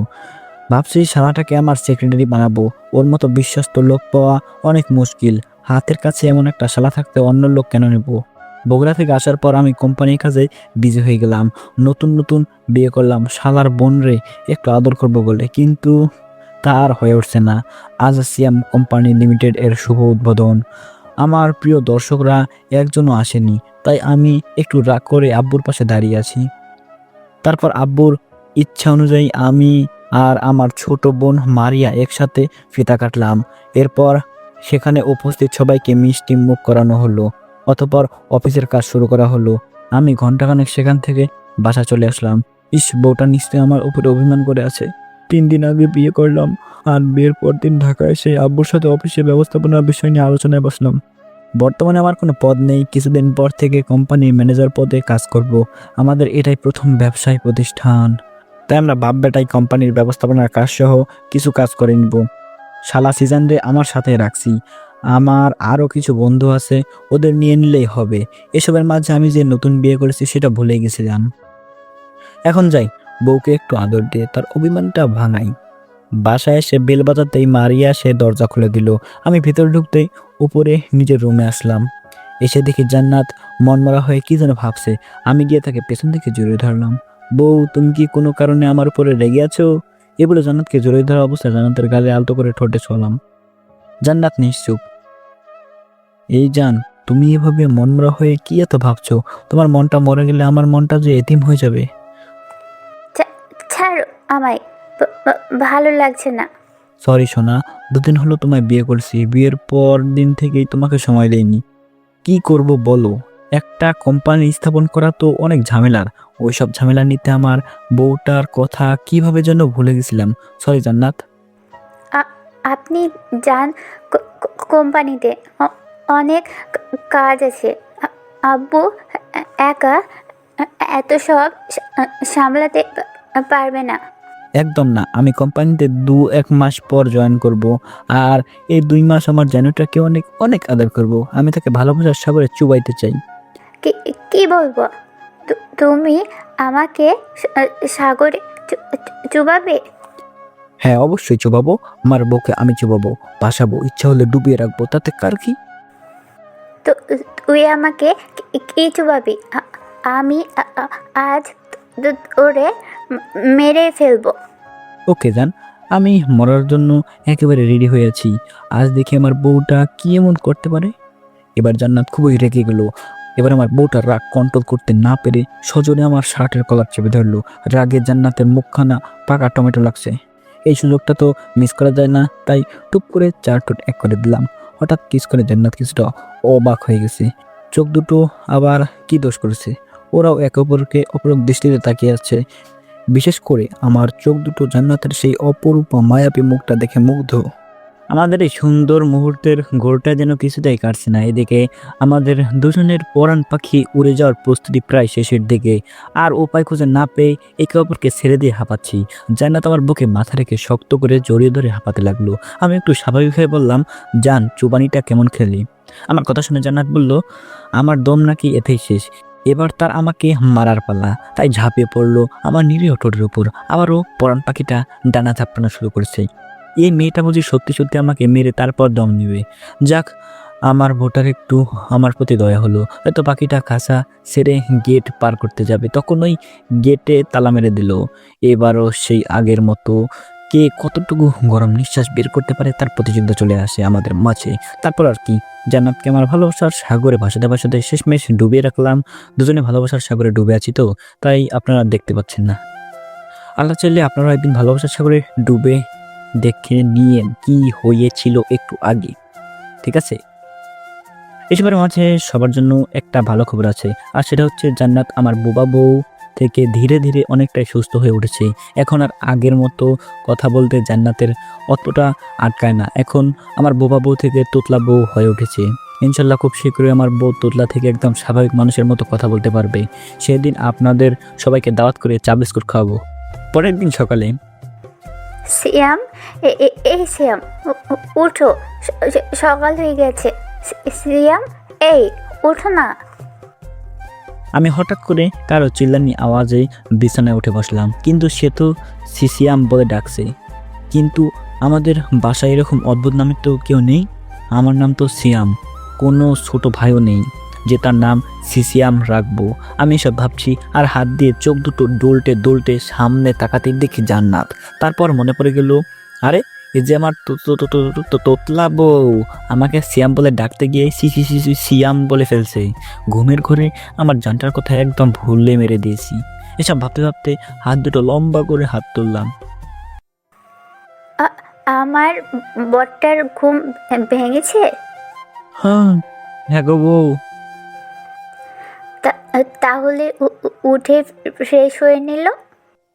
না, আমি এখন একটু ঘুমাবো। কি বলছো? তুমি এখন ঘুমাবে? হ্যাঁ গো বউ, তুমিও আসো তো, তোমার জড়িয়ে ধরে ঘুমাবো। এই তুমি এখন ঘুমাতে পারবা না, বুঝলে? কেন? এখন সকাল 10টা বাজে, আর তুমি বলছো ঘুমাবে? এখন ঘুমাতে গেলে খুব খারাপ হবে। আমি একটানে জান্নাতকে আমার বুকে এনে ফেললাম, তারপর বুকের সাথে শক্ত করে জড়িয়ে ধরলাম। আমিও দেখতে চাই কি খারাপ হয়। এই বলে জান্নাতকে জড়িয়ে ধরে চোখ বন্ধ করে ঘুমের ভান ধরে পরে রইলাম। দেখি বউটা কি করে। কিছুক্ষণ পরে মনে হলো কারো ঠোঁটের উষ্ণ ছোঁয়া আমার কপালে এসে লাগলো। সেই সাথে আমার শরীরে 1420 ভোল্টের বিদ্যুৎ বইতে আরম্ভ করে দিছে। উফ, কি ফিলিং! অনেক কষ্টে নিজেকে কন্ট্রোলে রেখে চুপচাপ পড়ে রইলাম। তারপর জান্নাত আমাকে জড়িয়ে ধরে বলল, আমার বরটা এত ঘুম কাতুরে কেন? একজন মানুষ সকাল 10টা পর্যন্ত ঘুমিয়ে আবার কি করতে ঘুমাতে পারে? আমি এবার জান্নাতের কথা উত্তর দিয়ে বললাম, কে বলেছে তোমার বড় ঘুম কাতুরে? তুমি তাহলে ঘুমাওনি? না বউ, তোমার বড়টা না শুধু রাত্রে ঘুমাতে পারে, দিনের রাতের মধ্যে শরীর খারাপ লাগলে একটু ঘুমায়, তাছাড়া সারাদিন বিছানায় পড়ে থাকলেও ঘুমায় না। সরি, আসলে একটু লজ্জা পেয়ে বলল, জানু এত সরি বলতে হবে না, নিজের বরকে একটা কিস দিছো, এটা তো তোমার বরের উপর সম্পূর্ণ অধিকার আছে। আসলে জান্নাত তার কিছু বলতে যাবে তার আগে আমি তাকে আটকে দিয়ে বললাম, এই একটু চুপ করতো। বউ, তোমাকে না আজকে অনেক সুন্দর লাগছে জানো, তোমায় দেখে আবারও ক্রাশ খাচ্ছি। জানাতে এবার লজ্জায় থাকতে না পেরে আমার বুকে মুখ লাগালো, তারপর মৃদু সুরে বলল, এই উঠো প্লিজ। উঠবো তো, আগে একটু বুকে আদর করে নিই। কাল রাতে তো কাল রাতে খুব ঘুম পেয়েছিল, তাই বউটাকে ঠিক মতো আদর করতে পারিনি। রাগ করো না গো বউ, রাত হয়নি তো, কি হয়েছে এখন এত আদর করব? সুদে আসলে তো পুষিয়ে দিবই, তার সাথে চক্রবৃদ্ধির সুদও নিব। লাগবে না, আমার চক্রবৃদ্ধি সুদ। এই বলে জান্নাত চলে যেতে চাইলে শক্ত করে চেপে ধরলাম। আমার শোনা বউ, সুদ খাবে না কিন্তু আসল তো নিয়ে যাও। এই ছাড়ো না, লাগবে না আমার সুদ আসল। তোমার না লাগতে পারে, বাট আমার তো লাগবে। তারপর যেন খেয়াদার দেওয়ার প্রস্তুতি নিচ্ছি, এমন সময় দরজার কাছে আমার চিরশত্রু মারিয়া করা নাড়ল। মারিয়া শেষমেশ আমার এই কাজেও বাধা দিল, এর শোধ আমি নিয়েই ছাড়বো। মারিয়া আসছে, এবার তো ছাড়ো। ও আসলে আমার কি, শোনো, আমার ননদিনী আমার জন্মের শত্রু, বুঝলে? বউয়ের একটু আদর করবো, সেখানেও শত্রুমি শুরু করে দিছে। থ্যাঙ্কস ননদিনী। খুব খুশি হয়েছো, এখন তো বেঁচে গেলা, রাতে তোমার ভাই আসলেও বাঁচতে পারবে না। তারপর আর কি, জান্নাত নিচে চলে গেল আর আমিও ফ্রেশ হয়ে চলে এলাম খাবার টেবিলে। এসে দেখি সবাই আমার জন্য অপেক্ষা করছে, বিশেষ করে শালা সিজান, কারণ আমি আর জান্নাত ছাড়া এখানে তেমন কেউ নেই যার সাথে আমার শালাবাবু আড্ডা দিবে। কিন্তু দুঃখের বিষয় হচ্ছে আমি তো ওর বোনকে নিয়ে বিজি থাকি, তাই শালাবাবু সারাদিন বসে বসে মোবাইল চাপে। সিজানও আমার মতোই রিলেশন পছন্দ করে না, তাই সে একদম একা। ভাবছি কিছুদিন পর শালাটাকে বিয়ে করাবো, ওর দুঃখ আর দেখতে পাচ্ছি না। সত্য হলেও বন্ধু তো। সকালে খাওয়া দাওয়া করে জান্নাতকে নিয়ে পার্কে চলে আসলাম। আমার মাথাটা গেছে, তাই তো ভর দুপুরে বউকে নিয়ে পার্কে আসছি। এই সেই যখন পড়েছি এখানে একটা পুকুরও আছে, জান্নাতকে নিয়ে পুকুর পাড়ে এসে বসলাম। তারপর দুজনে কিছুক্ষণ বসে গল্প করে বাসায় চলে এলাম। রাতের বেলা, বউ এবার তোমায় কে বাঁচাবে? এই একদম কাছে আসবে না। তাই তুমি কি আমায় মারবে নাকি? তুমি আমার স্বামী, আমি তোমায় কেন মারবো? যাক, তাহলে ভয়ের কিছু নাই। তারপর জান্নাতের কাছে এগোতে লাগলাম, ঠিক এমন সময় কেউ এসে আমার নাম ধরে ডাক দিল, যাকে আমি এই সময় মোটেও আশা করিনি। এখন যে কি হবে আল্লাহ ভালো জানে, আজ বুঝি বউকে আদর করা হবে না আমার। সবার মনে একই প্রশ্ন, দরজার উপরে মানুষটা কি হতে পারে? সে আর কেউ নয়, সে হচ্ছে আমার দুইটা মাত্র শালাবাবুর একজন, মোহাম্মদ সিজান আহমেদ। আমি রাগে ফুসতে ফুসতে দরজা খুলে বিরক্ত চোখে তাকালাম। ওই শালা, তোর কি সময়ের ধ্যান জ্ঞান নাই? অনার্স পাস করছিস নাকি এক গাবলা ঘাস খাইছিস? এভাবে বলছিস কেন? তো কিভাবে বলবো বলে দে। সবে মাত্র ভাবছি তোর বোনটাকে একটু আদর দেবো, ওনার নাকি আদর ঠিক মতো পাওয়া হয়নি, আর তুই ওর ভাই হয়ে অসময়ে করা নাড়ছিস। ওকে দুলাভাই, আই অ্যাম ভেরি সরি। তোর সরি টরি শোনার টাইম নাই, কেন আসছিস বল, নয়তো কেটে পড়। দোস্ত, আজ রাতটা আমার সাথে থাক না। বাহ, এটা তোর বোনের শ্বশুরবাড়ির আবদার, চুপচাপ কেটে পড়তো। প্লিজ দোস্ত, তুই তো জানিস আমার একা থাকতে ভয় করে। তা তোর ভয় কি? এতদিন ছুটিতে গেছিল নাকি? এই কয়দিন তোর ঠিকই থাকতে পারছিস, এখন আবার ভাব নিচ্ছিস? ওই তোর এসবের কারণ কি বলতো? তোরে কে বলেছে আমি এই কয়দিন ঘুমাইছি? ঘুমিয়েছিস না তো কি চুরি করতে গেছিলি নাকি? আরে আমি এই কয়দিন খাটের নিচে শুয়ে মোবাইল চাপছি। শালায় কয় কি, ও নাকি সারা রাত খাটের নিচে শুয়ে শুয়ে মোবাইল টিপছে? হ্যাঁ, এটা ওর দ্বারাই সম্ভব। একবার আমার একটা ইম্পর্টেন্ট কাজে আবিরদের বাসায় থাকতে হয়েছিল, তখন ঢাকায় আমাদের বাসা ছিল না, আর সেদিন সিজান যা করেছিল তা ভেবেই হাসতে হাসতে আমার পেট ব্যথা হওয়ার উপক্রম। তাই আপনাদের বলতে পারছি না, যদি ব্লাস্ট হয়ে ফেটে যায় তাহলে আপনাদের জন্য গল্প আপলোড দেবো কিভাবে। ওই হাঁটছিস কেন রে? কিছু না, তুই যা তো। তুই নতুন বিয়ে করছিস, তাই এই কয়দিন না ঘুমিয়েই কোনো মতে কাটিয়ে দিছি, কিন্তু আর পারছি না রে। প্লিজ আয়, খুব ঘুম পাচ্ছে। বললাম তো যাব না, আমি এখন জান্নাতকে আদর খাওয়াবো। আরে আয় না। বুঝতি, তুই আজ আমাকে নিয়ে যাবি, কিন্তু আমিও নাছর বান্দা। আচ্ছা ওয়েট, আমি আবিরকে আসতে বলি, ও তোর সাথে থাকতে রাজি হলে ভালো, আর যদি না হয় তো চুপচাপ কেটে পড়। তার মানে তুই আসবি না? তোর ভাবি কষ্ট পেলে আমার দিলটা ফেটে যায় যে। তারপর সিজন রাগ করে গেস্ট রুমে চলে গেল। আমি কয়েকবার ডাকলাম, কিন্তু আমার শ্যালক একটু তেরা টাইপের। আমি ফোনটা নিয়ে আবিরকে কল করলাম। হ্যালো আবির। হ্যাঁ বল। একটু আমাদের বাসায় তো। এত রাতে ডাকছিস কেন? শালা সিজন আমাকে ঘুমাতে দিচ্ছে না, বলছে আমাকে নাকি ওর সাথে থাকতে হবে। কি বলছিস? শালা হয়ে বোন আর বোনের জামাইরে আলাদা করার মতলব? হ্যাঁ রে, ওরে বলছি, কিন্তু জানোসই তো আমার শালা একটু তেরা টাইপের, কোনো কথাই শুনছে না। এ তো দেখছি ঘরের শত্রু বিভীষণ। তা আমাকে কি করতে হবে? ওই তোর ওই সব আজে বাজে বাক্য ছাড় আর আমাদের বাসায় চলে আয়। এখন পারবো না রে, খুব ঘুম পাচ্ছে। কি বললি? আরে রেগে যাস কেন? আমি বলছি ধরে নে, এসে পড়ছি। এই বলে কলটা কেটে দিল, আর আমি গেটের সামনে ঘুরে বেড়াচ্ছি। প্রায় 10 মিনিট পর আবির আসলো, ওকে ভেতরে এনে সিজানের রুমে পাঠিয়ে দিলাম। শালা সিজান, তারা তোরে আমি 2 দিনের মধ্যে বিয়ে করাবো, যদি না করাতে পারি তো আমার নাম সিয়াম থেকে সিসিয়াম রাখবো। সব জ্বর ফেস করে চলে আসলাম বউয়ের কাছে। এসে দেখি বউ আমার রাগে শেষ, কিন্তু একটু আগেও তো ঠিক ছিল, এখন আবার আগুন হয়ে যাওয়ার কারণ কি? বউ, ও বউ, তুমি আমার জান্নাত, তা জাহান্নামের আগুনের ফুলকি ফোটাচ্ছ কেন গো? খুব বউকে আদর করার স্বাদ, তাই না? হ্যাঁ গো বউ, খুব স্বাদ আমার সোনা বউটাকে আদর করার। ও আম্মু রে! জান্নাত আমার মুখ চেপে ধরলো।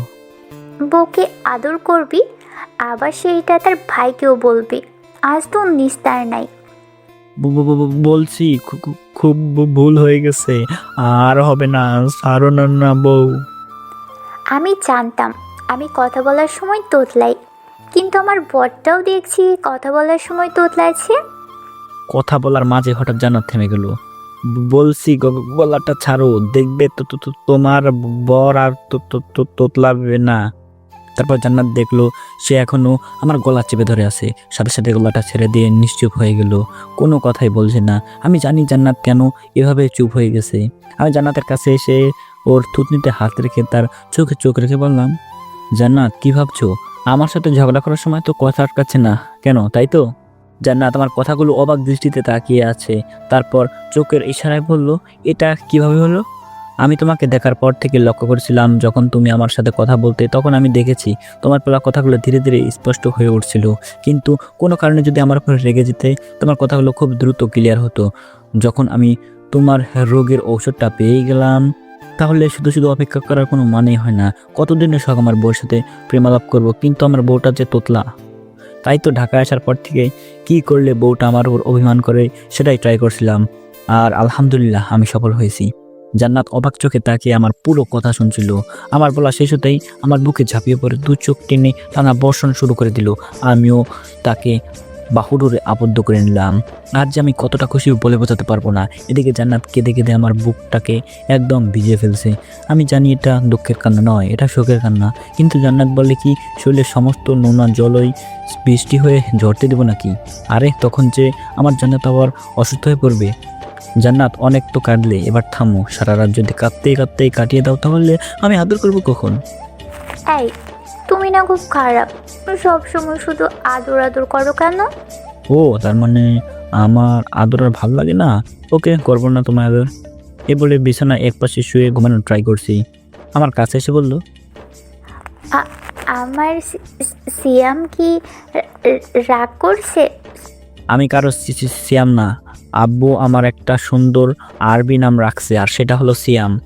সরি সিয়াম, আমার সোনা বাবু রাগ করে না। এই যে শুনুন, আমি শুধু আমার আম্মুর বাবু, আর কারো বাবু টাবু নই। জান্নাত এবার খুব কাছে আসলো, আমার বুকে শুয়ে তার হাত দিয়ে আমার সারা মুখে হাত বোলাতে লাগলো। এই কি করছেন, সরেন তো, আমার খুব ঘুম পাচ্ছে, আপনিও ঘুমিয়ে পড়ুন, সিজনটার জন্য অনেক লেট হয়ে গেছে। এই স্টপ তোমার মুখ, ওকে? এটা কেমন ভাষা? এখন যদি আমায় আদর না করো তাহলে অনেক কিছুই বলবো। ওসব আমার দ্বারা হচ্ছে না। হবে না মানে 100 বার হবে। তখন তো সিজান ভাইয়াকে বললে আমার নাকি আদর খাওয়া ঠিকঠাক হচ্ছে না। সেটা তো আমার তোতলা বউ থেকে ঝগড়ুটে বউ বানানোর জন্য। তার মানে আমি এখন ঝগড়ুটে? কই, আমি তো এসব বলিনি। তুমি আমাকে আদর দেবে কিনা তাই বলো। দিব তো, 1000টা না, 100টা না। আমার একটি মাত্র ওয়াইফ তুমি, তোমাকে তো আদরে আদরে আধখানা করে দেবো। তাহলে তাই করো। সত্যি করব। জান্নাত এইমাত্র বুঝতে পারলো সে এত বড় মুখ করে কি চাইছে। জান্নাত এখন লজ্জার সাগরে হাবুডুবু খাচ্ছে। ওকে জান, চলো, আজ দেখবো আমার বউ ঠিক কতটুকু আদর খেতে পারে। জান্নাত লজ্জায় কিছু বলতে পারছে না। চলো, আরোহীর আম্মু আরোহীকে আনার ব্যবস্থা করি। এই বলে জান্নাতকে আমার বুকে থেকে নামিয়ে আমি তার ওপরে শুয়ে জান্নাতের মুখে এলোমেলো কিস করতে লাগলাম। তারপর আরও অনেক কিছু করেছি। আমার কি দোষ বলেন? আপনার যদি দেখতে দেখতে ঘুমিয়ে যান তো আমি কি করতে পারি? পরের দিন সকালে ঘুম থেকে উঠে ফ্রেশ হয়ে নিলাম। কিছুদিন হলো ব্যায়াম করা হচ্ছে না, তাই আজ একটু ব্যায়াম করতে যাব, নয়তো চর্বি জমে শরীরটা 13টা বাজবে। গেটের কাছে আসতেই আবির এসে পথ আটকে দাঁড়ালো। কিরে, এত সকালে এখানে কি করিস, আর এভাবে আমার পথ আটকাচ্ছিস কেন? চুপ শালা, নিজে তো ভাবির সাথে আরাম করে ঘুমালি, আর এদিকে তোর শালা যে ঘুমানোর স্টাইল, সারা রাত দু চোখের পাতা এক করতে দেয়নি। আমি এটাই ভাবছি, তুই এই পাগলের সাথে কি করে এতগুলো বছর একসাথে থাকতি। তোরে কে বলছে আমি সিজনের সাথে এক বিছানায় থেকেছি? তুই কি বলতে চাচ্ছিস? আমাদের রুমে 2টা বেড ছিল, একটা আমার আর একটা সিজনের। কি বলছিস? তুই যা শুনছিস আমি তাই বলছি। আমি এত কিছু শুনতে চাই না, আমি আর ওর সাথে থাকছি না, ব্যাস। দোস্ত প্লিজ রাগ করিস না, শুধু ওর জন্য একটা ভালো মেয়ে খুঁজে দে, তারপর ওরে মজা বোঝাবো। তোর শালা তুই খোঁজ, আমি এসবের মধ্যে নেই। নেই মানে? 101 বার আছিস। 100 বার শুনেছি, এই 100 বার ডায়লগটা আবার কে বানালো? কেন, তোর ভাবি আছে না, ওই বানাইছে। বুঝেছি, তোর শালা বাবুর গলায় পেতনির মালা না ঝুলি আমাকে তোরা ঘুমাতে দিবি না। বুঝতে যখন পারছিস এখন থেকে কাজে লেগে পড়। দাঁড়া, একটু ভাবতে দে। আবির এখন গভীর ধ্যানমগ্ন, জানি না ওর এই ধ্যান আজ আর ভাঙবে কিনা। দোস্ত, পেয়ে গেছি। কি পেয়েছিস? সিজানের বউ। আলহামদুলিল্লাহ, বল কে সে? সাদিয়া। সাদিয়া নামটা কোথায় যেন শুনেছি। হ্যাঁ, মনে পড়েছে। সাদিয়া তো সিজনকে অনেক আগে থেকে লাইক করে, কিন্তু সিজন তো প্রেম ভালোবাসা লাইক করে না, তাই মেয়েটা নিরাশ হয়ে ফিরে গেছে। হ্যাঁ, সাদিয়াই হবে সিজানের বউ। মেয়েটা দেখতে শুনতে ভালো, চেহারাও খুবই সুন্দর। সিজান ছাড়া আর কোনো ছেলের সাথে কথাও বলে না। আর সিজান তো... এসব ছেড়ে সাদিয়াদের বাসা কোথায় সেটা বল। এখান থেকে হেঁটে গেলেও 10-12 মিনিট লাগবে। ওকে চল, সাদিয়ার আব্বুর সাথে দেখা করে আসি। তারপর 2 বন্ধু হেঁটে চলছি আমার শালার বউয়ের বাসায়, মানে ভাবিদের বাসায় আর কি। শালা আমাদের অনেক প্যারা দিছস, এবার তোকে এমন প্যারা দিব না, প্যারায় প্যারায় প্যারাময়ে করে ছাড়বো। শালায় কয় কি, সিয়াম আমার ভয় করছে রে। এই কয়দিন না ঘুমিয়ে খাটের নিচে শুয়ে শুয়ে ফোন চাপছি। আজ আমার সাথে থাক না, মাঝে মাঝে ইচ্ছে করে এক ঘুষিতে ও নাকের 101টা বাজিয়ে দেই। ওগো বউ, এটা তুমি কি শিখাইলা? সব সময় শুধু 101ই আসছে। যাই হোক, আমরা এখন সাদিয়ার বাসার গেটের সামনে অবস্থান করছি। বাড়িটা বেশ বড় ও সুন্দর, দেখে বোঝা যায় না ওদের ভালোই অর্থ সম্পদ আছে। দারোয়ানকে বলে আমরা দুজনে ভিতরে ঢুকলাম। তখন ওই সাদিয়ার আব্বু মুখোমুখি হলাম। হ্যাঁ, আমি সাদিয়ার আব্বুকে আগে থেকে চিনি। আসসালামু আলাইকুম আঙ্কেল। ওয়ালাইকুম সালাম। আরে তুমি সিয়াম না? জি আঙ্কেল। কোনোদিন তো এদিকে আসো না, আজ হঠাৎ? একটা কাজ ছিল তাই আসলাম। তারপর আঙ্কেলকে সিজান আর সাদিয়ার ব্যাপারটা বললাম। সব শুনে আঙ্কেল যা বললো সেটা শুনে আমি আর আবির খুব অবাক হলাম।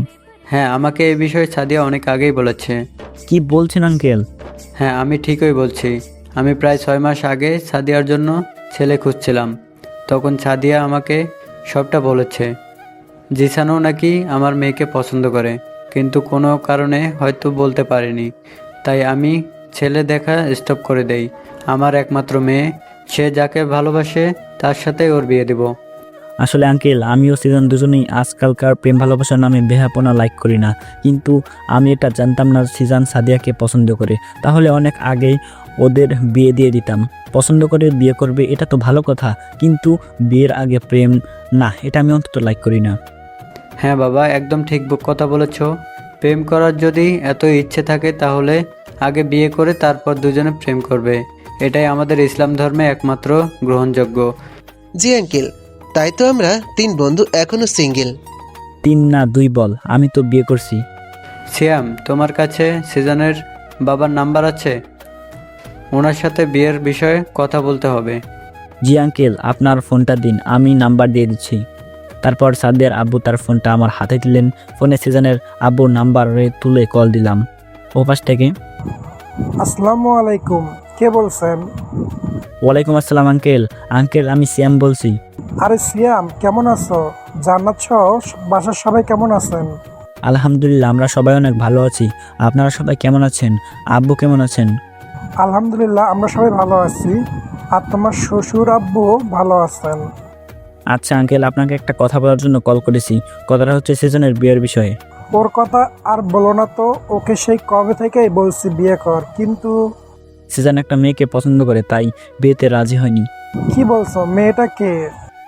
এটা মেয়ের বাবার নাম্বার, এই নিন, ওনার সাথে কথা বলুন। এই বলে সাদের আব্বুর কাছে ফোনটা দিলাম। সাদের আব্বু আঙ্কেলকে সব খুলে বললেন। তারপর আঙ্কেল বললেন তারা নাকি আজ বিকালে আসছেন।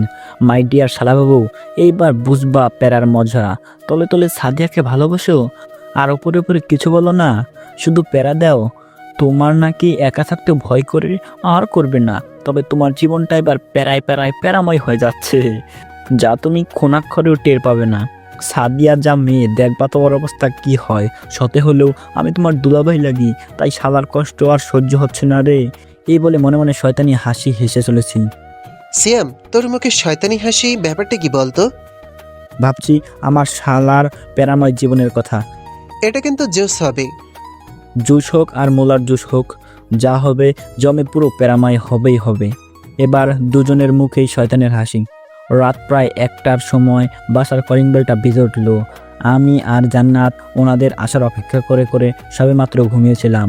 আমি উঠে দেখি জান্নাত আমার বুকে শুয়ে নিশ্চিন্তে ঘুমাচ্ছে। এই মাত্র ঘুমিয়েছে, তাই ওকে আর জাগালাম না। উঠে নিচে গিয়ে দেখি আম্মু তার রুম থেকে বের হয়ে দরজার দিকে যাচ্ছে। আমি আম্মুকে বললাম আমি দেখছি। তারপর দরজা খুলে বাইরে তাকাতে দেখি সিজনের আব্বু আম্মু সহ জান্নাতের আম্মু আব্বু ভাই বোন সবাই আসছে। আসসালামু আলাইকুম। ওয়ালাইকুম আসসালাম। আব্বু, আপনারা আগে ভেতরে আসেন, তারপর খাওয়া দাওয়া করেন, তারপর কথা বলা যাবে। আমার কথা মতো সবাই এসে সোফায় বসলো। আম্মু আর শাশুড়ি আম্মু মিলে ড্রয়িং রুমে খাবার দিচ্ছে। আমরা সবাই আড্ডার আসর জমিয়ে ফেলেছি। এর মধ্যেই রাতুল ভাইয়া বলল, সিয়াম, আমরা যার জন্য আসলাম উনি কই? তিনি কি নাক ডেকে ঘুমাচ্ছেন নাকি? থাক ভাইয়া ঘুমাক, ও কিন্তু জানে না আপনারা আসছেন। এটা ওর জন্য সারপ্রাইজ। হ্যাঁ বুঝলাম, কিন্তু জান্নাত কোথায়? সেও কি সিজনের মতো আমাদের আসার খবর জানে না? না আপু, জান্নাত সবই জানে। ও আপনাদের জন্য একটু আগে জেগেছিল, প্রায় 10 মিনিট হবে ঘুমিয়েছে, তাই ওকে আর ডাক দেনি। থাক, মেয়েটা এত রাত পর্যন্ত জেগেছিল, এখন আর কাঁচা ঘুমটা আর ভাঙাতে হবে না। আপনারা অনেক দূর জার্নি করে আসছেন, সবাই খাবার খেয়ে ঘুমিয়ে নিন। কাল আপনাদের জন্য একটা বড় সারপ্রাইজ আছে। কি সারপ্রাইজ? ভাইয়া, সিয়াম যদি সব বলেই ফেলে তাহলে সারপ্রাইজ আর কি থাকবে? আব্বু একদম ঠিক বলেছেন। তারপর সবাই খাবার শেষে তাদের গেস্ট রুমে রেখে রাত 3টায় রুমে আসলাম। এসে দেখি জান্নাত আমায় না পেয়ে আমার জায়গাটায় ঘুমিয়ে আছে। পাগলিটাকে ঘুমন্ত অবস্থায় যা লাগছে না, ইচ্ছে করছে ওর ওই ঘুমন্ত মুখটা আলতো করে ছুঁয়ে দিই। আরে এত ভাবাভাবির কি আছে? জান্নাত তো এখন আমার বিয়ে করা বউ, তাই আর দাঁড়িয়ে না থাকতে পেরে জান্নাতের পাশে এসে তার মুখটা ছুঁয়ে দিলাম। হায় হায়, আমি কি করছি? শুনেছি কাউকে ঘুমন্ত অবস্থায় আদর করতে নেই, আর আমি কিনা আমার জান্নাতকে আদর করছি। অনেক রাত হলো, এবার ঘুমিয়ে পড়ি। কাল আবার শাল্লার বিয়ের সমস্ত কাজের ভার আমার উপর। জান্নাতকে টেনে আমার বুকে জড়িয়ে ধরে ঘুমিয়ে গেলাম। পরের দিন সকালে সিজান ওর ফুল ফ্যামিলিকে এখানে দেখে বড় সড়ো শক খেলো। অন্যদিকে জান্নাত আমার উপরে ক্ষেপে আছে, কেন তার ফ্যামিলি আসার পর তাকে ডাক দেয়নি সেই জন্য। আমার সোনা বউ রাগ করে না, তুমি তো সবেমাত্র ঘুমালে। আমার সেই ঘুমন্ত পরীর মায়াবী লুকটা দেখে ডাকতে ইচ্ছে করেনি, তাই। চুপ, তুমি আমার সাথে কথা বলবা না একদম। পারবো না আমার বউয়ের সাথে কথা না বলে থাকতে। 101 বার পারবা, ওকে? আমি জান্নাতের ঠোঁটের কাছে মুখ নিয়ে বললাম, 1বারও না। আমি কিছু বলতে না দিয়ে জান্নাতের মিষ্টি ঠোঁটের গভীর আমার ঠোঁট লাগিয়ে দিলাম। জান্নাত কিছুটা রাগি লুকে আমার দিকে তাকালো, তারপর সব ভুলে আমার সাথে তাল মিলাচ্ছে। কিছুক্ষণ পর মিষ্টি আহরণ শেষে আমরা দুজন একসাথে নিচে চলে এলাম। সেখানে সবাই আগে থেকে সিজানকে প্যারা দিচ্ছিল। জান্নাত তার আব্বুকে দেখে দৌড়ে গিয়ে জড়িয়ে ধরলো। আব্বু, তুমি কেমন আছো? তুমি আসবে আমাকে বলনি কেন? সিয়াম বলল ছোট আম্মু, ছোট আব্বু, রাতুল ভাইয়া আর নীলাপু আসছে, তুমি আর আম্মু আসবে, এটা তো বলনি। এদিকে আমার আব্বু, আম্মু, ছোট বোন আর সিজান ও আবির ছাড়া বাকি সবাই মনে হয় কোনো ঘরের মধ্যে আছে। এর কারণ হচ্ছে ওনারা কেউ জানে না তাদের জান্নাত এখন আর সবার মতো কথা বলতে পারে। এতদিন জান্নাত যখন ওনাদের সাথে কথা বলতো তখন তোতলানোর অভিনয় করতো, যাতে আজ সবাইকে এভাবে চমকে দিতে পারি। সবার এমন চমকানো দেখে সিজান বলল, কেমন দিলাম তোমাদের সবাইকে সারপ্রাইজ? তার মানে তোরা আগে থেকেই জানতি জান্নাত সুস্থ হয়ে গেছে? কিন্তু জান্নাত তো কালো আমার সাথে তুতলিয়ে কথা বলছিল। এটাতে আমার ওই হাত আছে। আমি চাইছিলাম সবাইকে এনে চমকে দেবো, তারপর সবাইকে টাঙ্গাইলের পোড়াবাড়ির বিখ্যাত চমচম খাওয়াবো। বা পোড়াবাড়ির চমচম আমার ফেভারিট। হ্যাঁ ভাইয়া, আমারও। জান্নাতের আব্বু বলল, আমরা তোমাদের সারপ্রাইজ পেয়ে কতটা যে খুশি হয়েছি বলে বোঝাতে পারবো না। আর সিজান, শুধু আমাদের সারপ্রাইজ দিলে এটা কেমন দেখায়? আমাদের সবার পক্ষ থেকে তোর জন্য একটা বড়সড় সারপ্রাইজ আছে। কি সেই সারপ্রাইজ? সেটা যখন চমকানোর চমকে যাবি। তার মানে তুইও? শুধু আমি না, সবার পক্ষ থেকে আমার শালার জন্য সারপ্রাইজ আছে। আবির, এদিকে আয় তো। আস্তে করে বললাম, শোন, এই সিজনকে কোনোভাবে কাটিয়ে দে, নইলে বাড়ি সাজাবো কিভাবে? হ্যাঁ শোন, আজ আব্বুর একটা মিটিং আছে, সেখান থেকে ফিরতে ফিরতে 4টা বেজে যাবে। সিজনকে আব্বুর সাথে পাঠিয়ে দিই। তারপর সিজনকে আব্বুর সাথে মিটিংয়ে পাঠিয়ে দিলাম। এরপর আমি, আবির, রাতুল ভাইয়া আর বাকি সবাই মিলে বাড়ি সাজানোর সহ বিভিন্ন কাজে হাত দিলাম। সবাই মিলে করায় অনেক সহজেই সমস্ত কাজ কমপ্লিট। তারপর সবাই যার যার মতো সাজুগুজু করতে ব্যস্ত।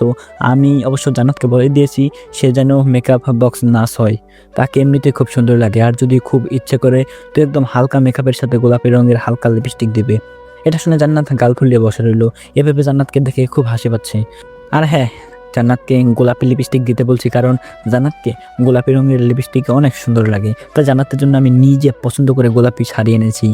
আমার শালায় বাসর করবে আর আমি কি বসে বসে আঙুল চুষবো নাকি? আমিও আজ জান্নাতের সাথে বাসর করবো। সবাই তৈরি হচ্ছে, শুধু আমি, আবির আর রাতুল ভাই ছাড়া। বরকে সাজানোর কাজটা আমাদের, তাই সিজন আসলে ওকে আগে তৈরি করব, তারপর আমরা নিজের রেডি হয়ে সাদিয়া ভাবির বাসায় যাব। এদিকে সিজন বাসায় ফিরে অবাক চোখে তাকিয়ে দেখছে, আজ হঠাৎ সিয়ামদের বাসা সাজানো কেন? আর বাসার সবাই দেখি নতুন পোশাক পরছে। এদের দেখে মনে হচ্ছে এখানে কোনো বিয়ের অনুষ্ঠান চলছে। আমরা সিজনকে এভাবে দাঁড়িয়ে থাকতে দেখে এগিয়ে আসলাম। তারপর রাতুল ভাইয়া বলল, ভাই, আমাদের সারপ্রাইজটা কেমন দিলাম? কিসের সারপ্রাইজ? আজ তুই বিয়ে করেছিস, এটা কি সারপ্রাইজ নয়? আজ আমি বিয়ে করছি মানে? হ্যাঁ ভাই, করছিস। এবার চল তো, তোর জন্য আমরা সেই কখন থেকে বসে আছি। ওই সিয়াম ভাইয়া এসব কি বলছে? ভাইয়া ঠিকই বলছেন, তোর জন্য আরও বড় সারপ্রাইজ আছে, অপেক্ষা করছে। এবার গোসল করানোর পালা, কিন্তু সিজনের তো কোনো ভাবি নেই। এবার কি হবে? কি আর হবে, আমার বউ জান্নাতকে ডেকে আনো। সিজান আমার বন্ধু হিসাবে জান্নাতর ভাবি হয়। কিন্তু সিজান তো জান্নাতের চাচাতো ভাই। তাতে কি, আমার হিসাবে সিজান জান্নাতের দেবর হয়। আর তো তেমন কেউ নেই, থাক জান্নাত, তুই ভাইকে গোসল করার কাজটা শুরু কর। আচ্ছা, যাচ্ছি। হ্যাঁ যাও জান্নাত, আমরা তোমার সাথে আছি। আপু, হলুদের বাটিটা দাও। তারপর জান্নাত নীলাপুর থেকে হলুদের বাটি নিয়ে সিজানকে মাখিয়ে দিল। এরপর আমরা সবাই মিলে সিজানকে গোসল করালাম। এবার বরকে সাজানোর পালা। আমি, আবির আর রাতুল ভাইয়া সিজানকে নিয়ে একটা রুমে গেলাম। সিজানকে বর সাজানো শেষে আমরা নিজেরা তৈরি হতে চলে এলাম। আর এদিকে জান্নাত সহ নীলা আপুরা সিজানের রুমে আড্ডা দিচ্ছে। আমার রেডি হওয়া প্রায় শেষের দিকে। এমন সময় জান্নাত রুমে ঢুকলো। কি ব্যাপার জান্নাত, ভাইয়ের বিয়ে ভাইকে ছেড়ে এখানে আসলে যে? কেন, ভাইয়ের বিয়ে বলে কি বরের কাছে আসতে সমস্যা আছে নাকি? না, তা কেন হবে? তুমি তো আমার রুমে যখন তখন আসতে পারো, তার লাইসেন্স তো তোমার আছেই। তাহলে বললে যে? আমি তো আমার জানটার সাথে একটু মজা করছিলাম। আর কিছু বললো না, কাছে এসে আমাকে জড়িয়ে ধরে গালে একটা চুমু খেলো। আমার শোনাবো, তুমি কি এভাবে ভাবিদের বাসায় যাবা? কেন বলো তো? আমি চাই না তুমি এভাবে সেজে গুজে ওখানে যাও। কিন্তু কেন চাও না? তুমিই তো বললে হালকা মেকআপের সাথে হালকা লিপস্টিক পরতে, আর শাড়িটাও তো তুমিই পছন্দ করে এনেছো। হ্যাঁ বলছি তো। তাহলে এখন এসব কেন বলছো? আমি জান্নাতকে শক্ত করে জড়িয়ে ধরে ওর মুখের কাছে মুখ নিয়ে বললাম, কারণ আমি চাই না আমার বউয়ের সৌন্দর্য বাইরের কেউ দেখে। তোমায় শাস্তে বলছি আমি দেখবো বলে, আর আমি দেখছিও। আমার বউটাকে না আজ খুব হট লাগছে। ছি, এসব তুমি কি বলো? আমার লজ্জা করছে না বুঝি? তাই এই বলো না, আমি কিভাবে যাব? এভাবে তো তুমি যেতে দেবে না। বউ আলমারিতে তোমার যে একটা কালো বোরকা আছে সেইটা পরে যাবা, ওকে? আচ্ছা ঠিক আছে। তারপর জান্নাত তার ভারী ভারী গহনাগুলো খুলতে লাগলো। এই করছো কি? এইসব খুলতে হবে না। ভাবিদের বাসা থেকে এসে আমার বউকে আমি এভাবেই দেখতে চাই। জান্নাত আমার কথা মতো বোরকাটা পরে নিল। তারপর দুজন একসাথে নিচে চলে এলাম। এসে দেখি সবাই রেডি। জান্নাত তুমি নীলা আপুদের সাথে যাও, আমি সিজান, আবির, রাতুল ভাইয়া একসাথে যাচ্ছি। হুম। তারপর আমরা সিজানকে নিয়ে চলে গাড়িতে বসে ওকে সেই লেভেলের প্যারা দিচ্ছি। শালা এখন বুঝো প্যারার স্বাদ, আমাদের বিয়েতে অনেক প্যারা দিছ। আমি সিজানের কানে কানে বললাম, এ তো সে টেইলার হে মেরে শালা, আসলি পিকচার দেখবি বাসর রাতে। সিজান আমার দিকে অগ্নি দৃষ্টিতে তাকালো। আবির আজ রাতে ফায়ার ব্রিগেড এনে রাখিস। কেন রে, কত আগুন লাগবে নাকি? লাগবে তো, অলরেডি ফুলকি ওরা শুরু করে দিয়েছে। কথাটা সিজানকে লক্ষ্য করে বললাম। আবির সেটা বুঝতে পেরে বলল, ওকে দোস্ত, আমি এক্ষুনি ওনাদের বলে রাখছি, সঠিক সময় ঘটনাস্থলে পৌঁছে যাবে। সিজান শুধু রাগে কটর মটর করছে। শালা না পারছে সইতে, না পারছে কিছু করতে। আসলে বিয়ে করতে যাওয়ার সময় সব ছেলের অবস্থা এমনি হয়। কিছুক্ষণ পর সাদিয়ার বাসায় পৌঁছে গেলাম। গাড়িতে যেতে সময় লাগে মাত্র 1.5 মিনিট। কাছে তো কি হয়েছে, শালা আমার বিয়ে করবে, গাড়ি ছাড়া গেলে হয় নাকি? এত তাড়াতাড়ি গাড়ি থামালো। সিজান বলল, সিয়াম এটা কেমন হলো? গাড়ি না ছাড়তেই থেমে গেল যে? গাড়ি ঠিক জায়গায় এসেই থামছে। ওই আবির নেমে পড়। ওই আবির নামবে মানে? তো কি, আবিরকে তোর শ্বশুর বাড়ির লোক গাড়িতে বসিয়ে এনে খাওয়াবে? এই বলে আমরা নেমে আসলাম। অতপর সিজানকে নামানো হলো। সিজান আশেপাশে চোখ বুলিয়ে থমকে দাঁড়ালো। সিজান, এভাবে দাঁড়িয়ে গেলি কেন? চল দ্রুত, সাদিয়া ভাবি তোর জন্য অপেক্ষা করছে। সাদিয়া ভাবি মানে? তোর বউ হলে তো আমাদের ভাবি হবে, তাই না? তার মানে আমি এখানে সাদিয়াকে বিয়ে করতে আসছি? ইয়েস শালা বাবু, তুই আমাদের ভাবিকে অনেক কষ্ট দিছিস, আবার আমাদেরকে অনেক প্যারা দিছিস। এবার বুঝবা মিয়া প্যারা কি জিনিস। তোরা বন্ধু হয়ে আমাকে বাঘের খাবার বানাতে পারলি? ওই আমাদের মিষ্টি ভাবিরে বাঘ বলছিল, তোর হাড়গুড় ভেঙে পাউডার বানিয়ে ছাড়বো।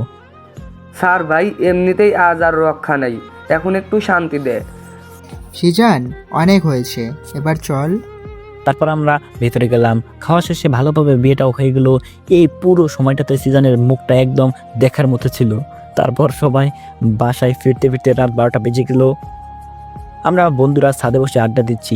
জান্নাত, নীলা আপু আর মারিয়া 3জন একসাথে বাসর সাজাচ্ছে। রাত প্রায় 1টা বাজে। জান্নাত বলল, বাসর সাজানো কমপ্লিট। আচ্ছা বউ, তুমি গিয়ে রেস্টে নাও, আমরা সিজানকে রেখে আসছি। তারপর জান্নাত চলে যেতে আমি বললাম, শালা বাবু আসুন, ভাবি আপনার জন্য অপেক্ষা করছে। ভাবি নয়, বল আজরাইল অপেক্ষা করছে। তাই নাকি? ভাবিকে তো কতটা বলতে হয়। থাক না এসব কথা, এমনিতেই আমার খুব ভয় করছে।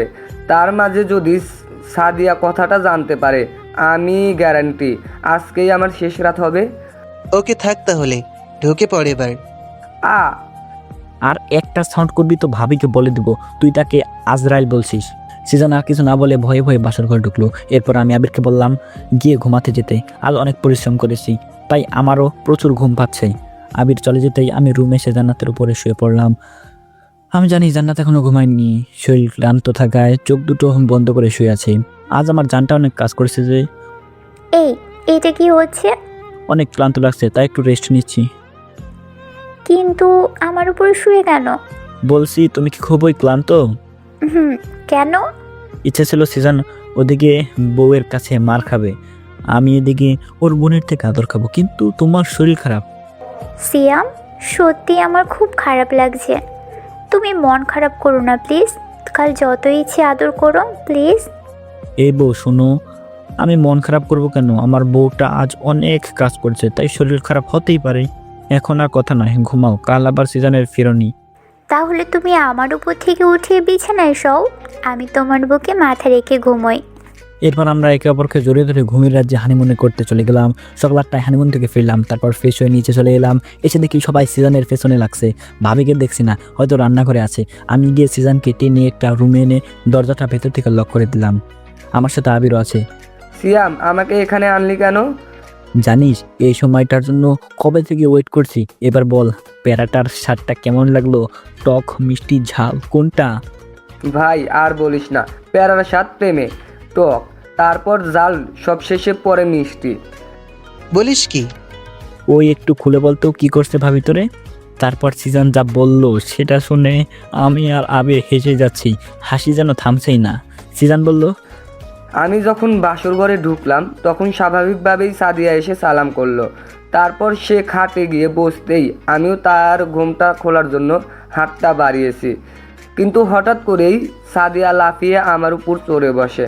আমার গলাটা খুব জোরে চেপে ধরল, এমনভাবে ধরেছে আজরাইল আলাইহিসসালাম প্রায় এসেই গেছিল। একটুর জন্য বেঁচে গেছি। তারপর আমার বুকে মাথা রেখে তার দু চোখ থেকে ঝর্ণা বর্ষণ শুরু করলো, কোনোভাবেই থামানো যাচ্ছিল না। এরপর আবার শুরু হলো কিল ঘুষি। এভাবে প্রায় 1 ঘন্টা মেরে মেরে আমার শরীরে প্রত্যেকটা অঙ্গ ব্যথায় ব্যথময় করে দিছে। সবশেষে তার ওই মিষ্টি ঠোঁট দিয়ে আমার ঠোঁটে দখল করে নিল। তারপর আর কি, বিয়ে কর, তারপর জেনে নিস। পরিশেষে আমি বললাম, শালা বাবু জীবনটা এখন কি ময়? ওরে ধুলাভাই, জীবনটা পুরোই প্যারাময়। সমাপ্ত। গল্পটা ভালোভাবে সাজাতে পারিনি, তো গল্পটা আপনাদের কাছে কেমন লাগছে? তো আশা করছি, আই হোপ গল্পটা আপনাদের কাছে ভালো লাগছে। তো এরকম আরও মজাদার এবং ইন্টারেস্টিং এবং রোমান্টিক গল্প পেতে আমাদের চ্যানেলটিকে সাবস্ক্রাইব করে পাশে থাকবেন। তো আপনার সাথে দেখা হবে পরবর্তী ভিডিওতে।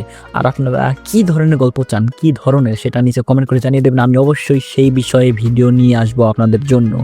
তো আপনারা সবাই ভালো থাকবেন, সুস্থ থাকবেন। দেখা হচ্ছে পরবর্তী ভিডিওতে। ততক্ষণ সবাই ভালো থাকবেন, সুস্থ থাকবেন। আল্লাহ হাফেজ।